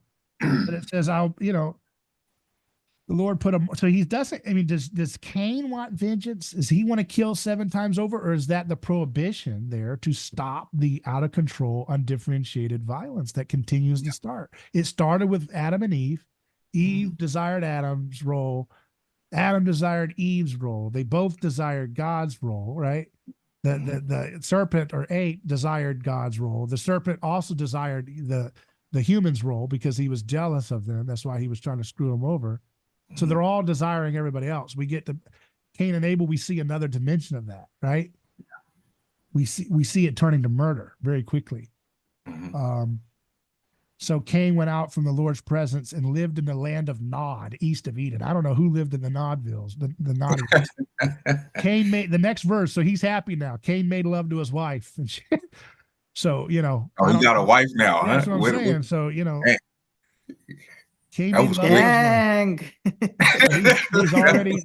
He's happy now that he's got the mark of Cain on him. So that makes him stand out amongst the sisters, I guess. And he's the bad boy. So yeah, he's the bad boy. And he gave birth to Enoch. Cain was then building a city, and he named it after his son Enoch. I think that's interesting too, because again, we often vilify Cain's city, but it's named after a guy who walked with God. Yeah. Yeah. I've often wondered if walk with God was a reference to somebody clubbed him over the head too. But I don't know, because maybe he was really nice like Abel, maybe he took after his uncle and he was a real nice guy. To death. Instead of saying what they did with him, they just say, yeah, he went overhead and walked with God, and making us jealous of him too. I mean, if they reported his death, that would have been 7 times revenge. So I mean, come on. You can always write it off. That guy was so holy like his uncle. He walked with God. Okay. I just have a hard time. Who was the guy teaching that guy to be a righteous man, that he was so good he could get into heaven? I mean, Cain was his dad. Yeah. I don't know. I'm just saying. Yeah, that's a call. You know what I'm saying? But you know what though? That's a good lesson for all men who are fatherless. You say, okay, Enoch's dad was a bad dude. That dude was a mess. You know what I'm saying? A bad father. But Enoch still turned out to be righteous and walk with God. Like, the sins of the father don't have to pass on to the son. Yeah. You don't have to be, a victim of your circumstance. Yeah. Yeah. A victim of your circumstance. Yeah. That's what I'm trying to say. Yeah. I mean, that is a good lesson there, that Enoch, we use it as the primordial city of sin, because Cain founds it on murder. Right. And he gets a bailout from God, and that's why he's able to even build it. But, but it's named after his son, who is this really good guy, we're told, becomes a really good person. But then I think, but the strange thing is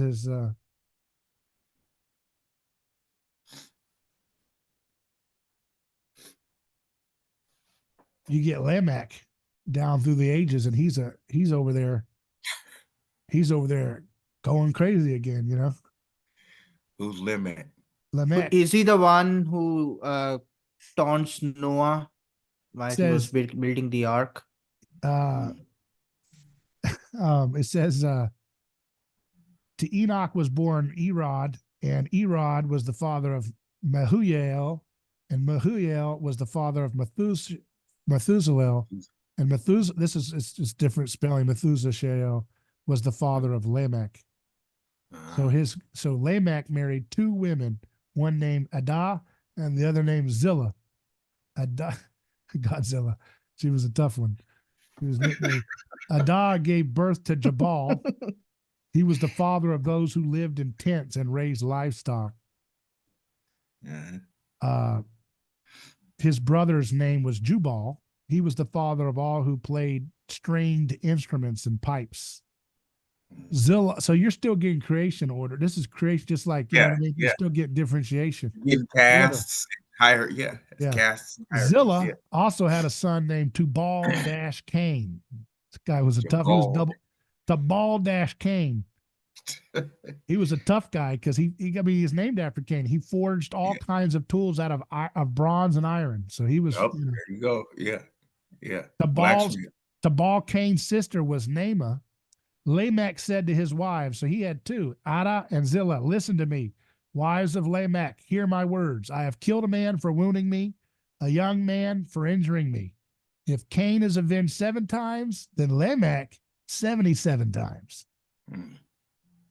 So the text is already showing you that obviously God is not some kind of feckless leader who puts on a prohibition himself that's easily broken. In my opinion, the text is showing you that even capital punishment prohibitions are easily going to break and spiral into it's not good enough that anybody kill Cain 7 gonna die.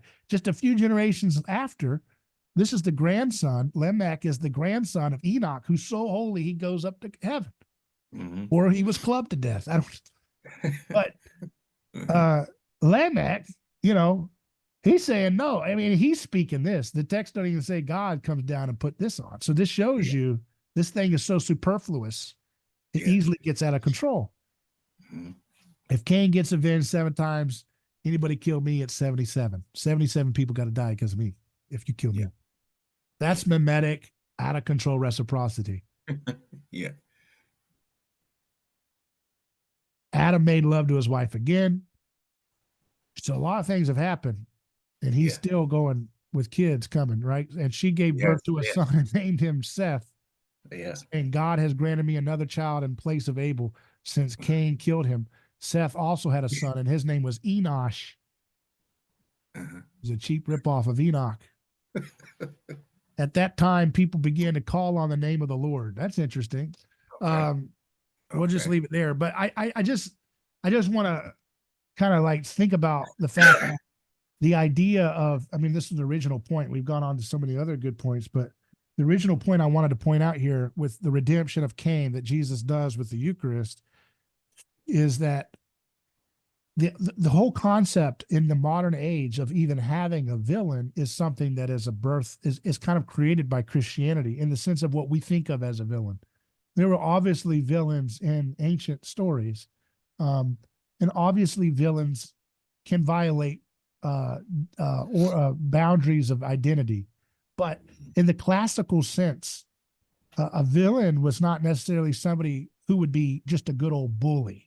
And today, most of the villains that we have are bullies, like in terms of movies and TV shows and plays. It's the people who are bullies. They dominate. They have a lot of pride.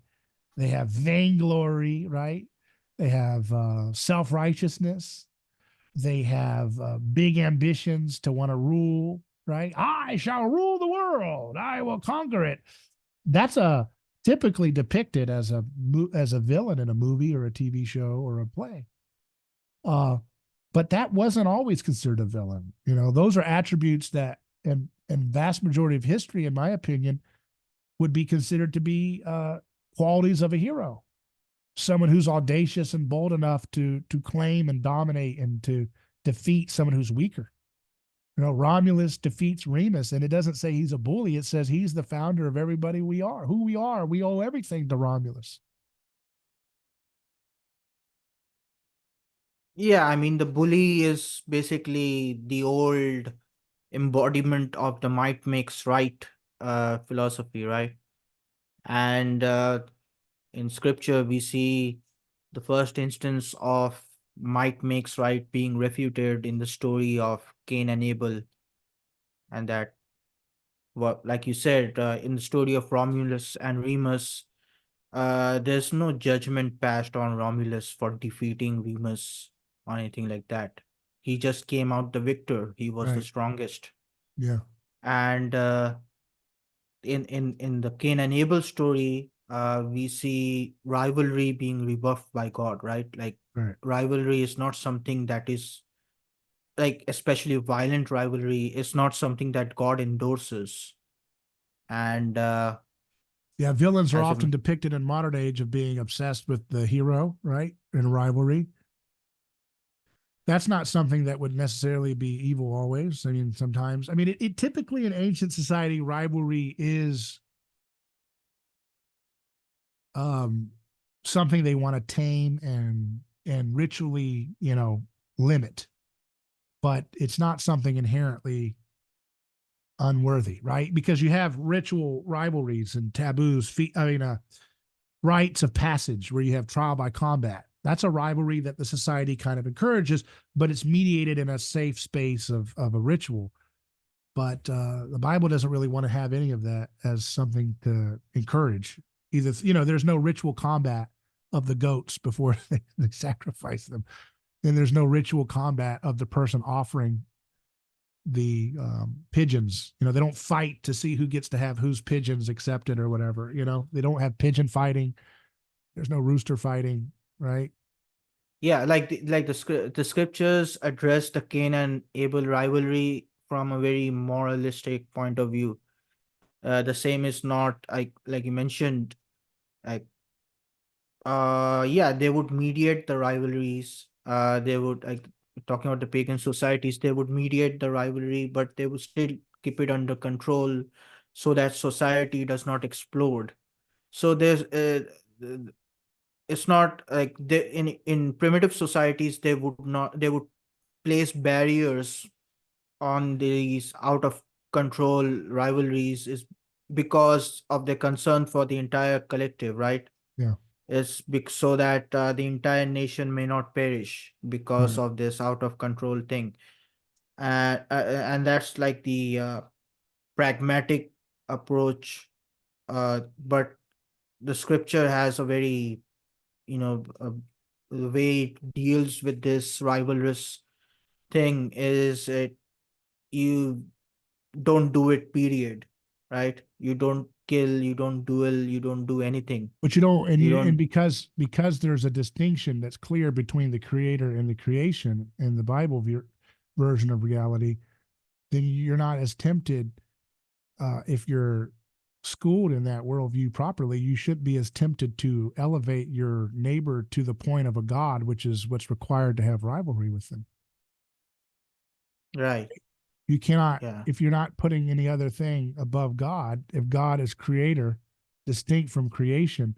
See, in the polytheistic things, everything is kind of potentially a god. Like water is a god, and there's a god of this and a god of that, a god of war. There's gods all through the anthropomorphic, pictures. But all of that is when, you don't have a clear depiction of like creator versus creation, and like holiness versus imperfection, and imperfection being universal rather than, situated on the person that we've designated to be the villain, right? All of those things are what allow people to be like schooled in a worldview and a culture in which rivalry can be like voluntarily um, uh, turned away from, which we see all the time without requiring some scapegoat to do it, you know?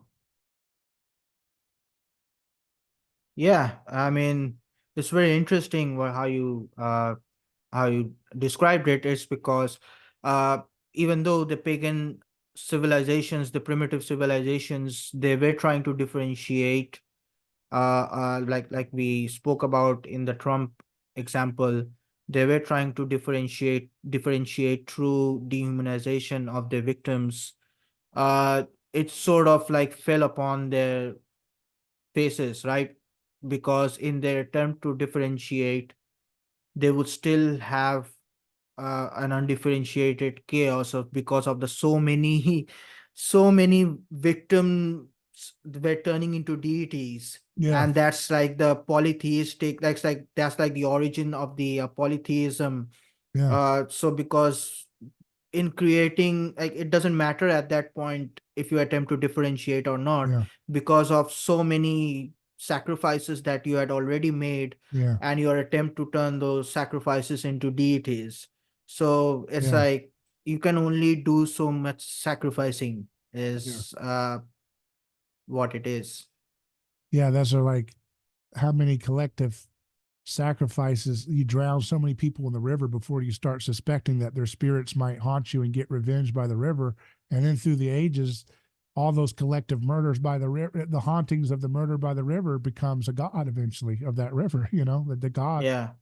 Because it's literally larger than life. It lives on past your great great grandparents and your great great parents and your great grandparents, all through the ages. It's larger than life, but at that point it must be a god in and of itself that requires human sacrifices to feed it. It's become beyond just an avenging spirit of the ancestor of that area. It's now become something of like a which is like what that's how you justify doing it over and over again. But of course it doesn't resolve the impulse to rivalry, mimetic desire. It doesn't resolve the impulse to violence. It just discharges it for a time, which is, one of the reasons why I think the Bible records in the Gospels, John the Baptist having his head cut off and stuff. And then, the Herod is worried that he's going to come back as a ghost to haunt him. That's deconstructing. And I mean, there were ghost stories all over the place back then, but you can see it in contrast to Christ's physical resurrection, eating fish and so forth. You can see in the nonviolence and the shalom and the peace that he offers his people, not revengeance or slapping them in the face for selling them out. All of that in contrast to the worry about an avenging spirit in the form of John is showing you the world of the Old Testament that's being defeated once and for all in Christ's death and resurrection, right? Like that whole world is not going to persist in the future. But it will be defeated. But now, of course, people have to more carefully ape Jesus's self-giving sacrifice as the perfect victim to maintain their rivalry game going on. So they're running out of ammo. Humanity we are running out of ammo for justifying sacrifice, and it's having to look more and more imitating of Christ to get it to be sold for a moment. Yeah, and that's why, like, it's because of Jesus, like you said, that we have villains that would have been heroes in the old mythologies, Right. right? And the heroes are often characterized by self-sacrifice. Yeah. They are often very close to the Christ archetype Yeah. laid out in the Gospels. But there's like those people who would deem themselves not Christian or anti-Christian Yeah. because they are mimetically rivalrous towards Christianity, because of the close proximity with Christians, or for whatever reasons. They have to uh they have to, I mean, they often end up unconsciously giving their, you know, quote unquote anti-hero characters Christ-like archetypes. Yeah. Yeah. And what I mean by that is, why do people insist that, you know, super I'm giving an example here, like someone like She-Hulk, or have to resemble body positivity and that kind of thing, is because they are haunted by by Is She-Hulk a the character? Is that Hulk's yeah. wife? I The don't know what it is, but if you look at the comic book depictions of She-Hulk, she is like a very feminine, kind of character, right? Like the classic depiction of hers is. But in comic books these days, she is like a body positivity kind of. She has a kind of body plus size figure, and that's because they deem it to be like, this is more realistic, this is more the like this is more less oppressing towards women. So you can see a kind of uh concern for victims that creeps into these stories, right? yeah, uh, uh like this character is supposed to be binary or whatever. This character is supposed to be a black lesbian or whatever, so they have to take on these identities of you know past groups that we perceive as being the victims in history, right? And yeah, we have that kind of sentimentality because we are haunted by the cross, by the crucifixion of Christ, who is the ultimate victim in history. it's yeah. this was god this was God scapegoated and sacrificed by humanity as a But he's collective. not just a victim. He's also uh he takes on the responsibility too, which is something that the victimism people never Yeah, want they to do. conveniently leave out that Yeah, part. Yeah, like they this. it's not just that he's a victim of circumstances. He knew what they were going to do, and he took up the courage and the responsibility to face the crowd and still maintain his personhood and his mission and his spirit. He didn't give in to the spirit of what they wanted on either side, on any side of his issue, of his drama. He didn't give in to the side of the followers of him who were wanting to use violence to protect him, which is the same spirit of the same stupidity today of Christian empire and nationalism and these things. Let's use violence to protect our image of the cross or something. It's so stupid. It's like, if it wasn't right for them to do it then when he was literally being murdered, why do you think it would be right now when, the stakes are in some sense way less for the followers of his time now, like, these people, Yeah, I want to use, we need a Christian Caesar to kick everybody's tail and beat them down. And that's what we need to be, if we're going to defend the holiness and bring Christianity back by force. It's like, you're so stupid. It's like, if he didn't want your help that way when he was literally being tortured, probably doesn't want you to do that now. yeah, they like, this is like their desire to have this old pagan trickster god creeping into the narrative, where Jesus died on the cross, but it was part of the plan. That's why he died on the cross, right?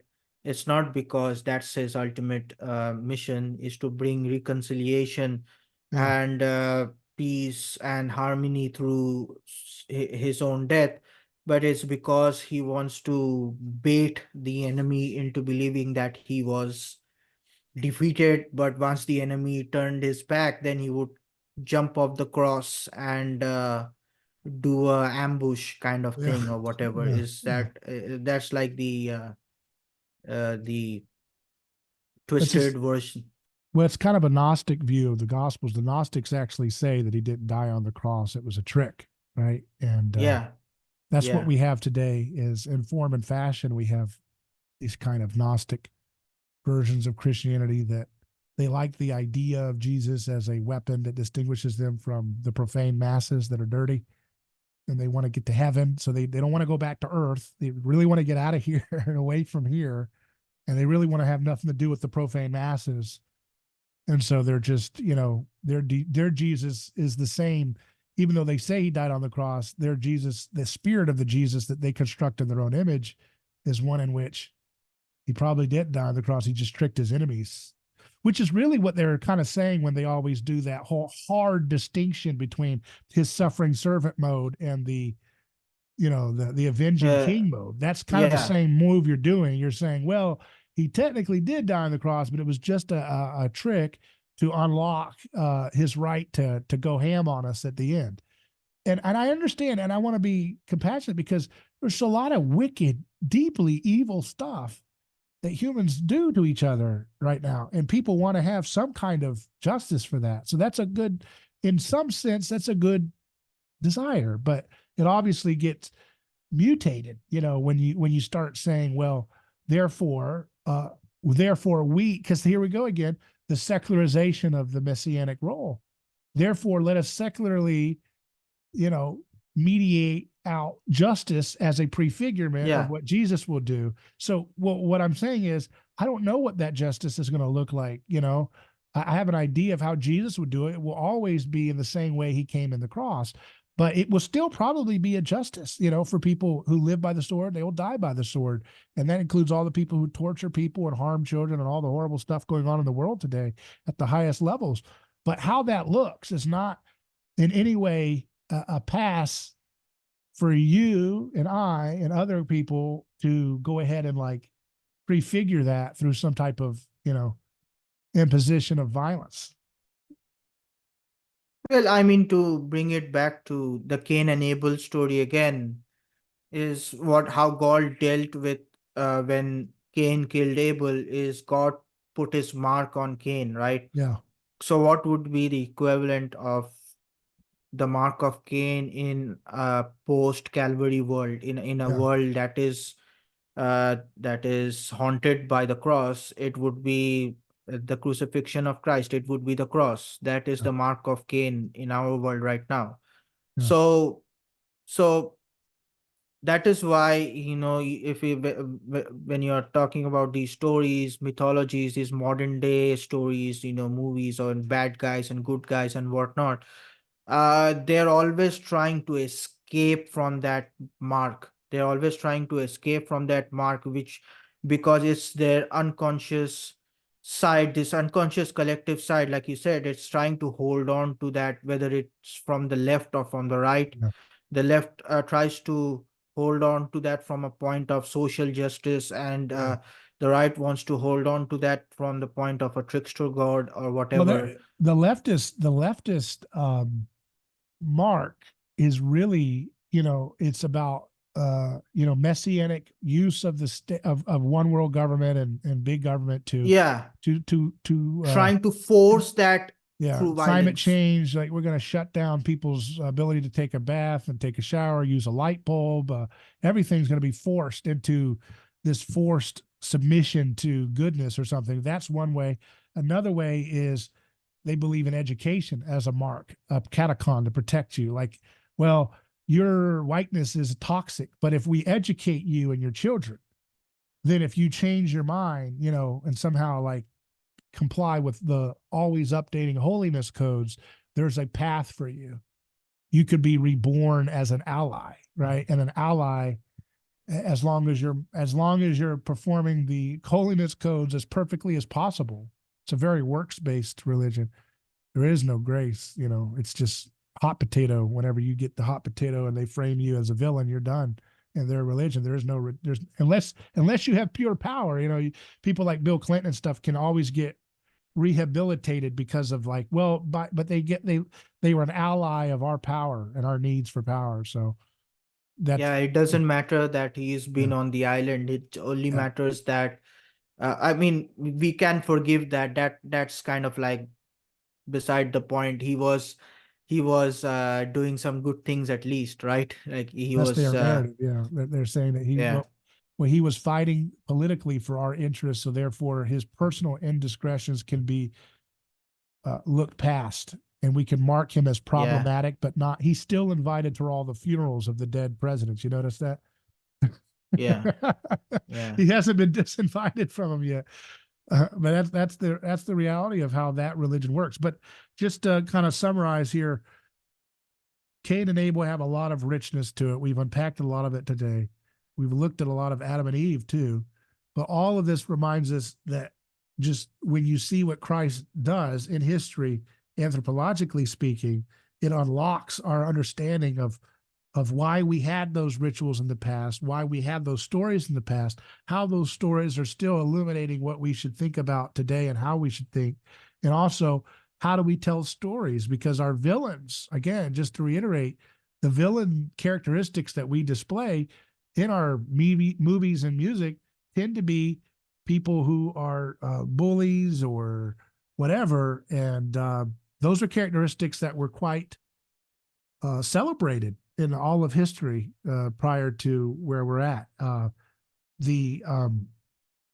at the same time, we don't just look at those formerly heroic attributes as villainous, but we also are so Christ haunted that we want to love our villains and we want to cheer for our villains and make them anti-heroes, right? And because we're suspicious.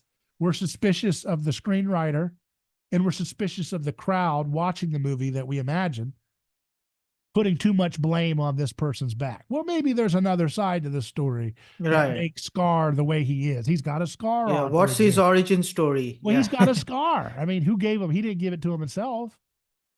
He's got a scar. Right. Somebody hurt him. So he was, you can just read right into it by his name.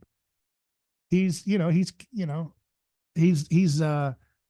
like an Abel from the dead, right? He's an Abel resurrected because he's got a scar on his head. So, that's very interesting. Yeah. He's clubbed to death. So, he comes back. He's from the underworld, he's with hyenas who eat the dead. They eat dead carcasses. They don't kill living, they usually go after carcasses. So if Abel would have resurrected according to our, according to how we tell stories of revenge, right? If Abel had been resurrected, he would have probably resembled Brandon Lee's The Crow, right?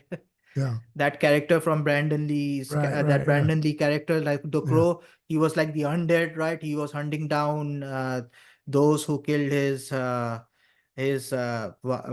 fiance or whatever, it's the same. The avenging victim or the avenging Scar, the vigilante.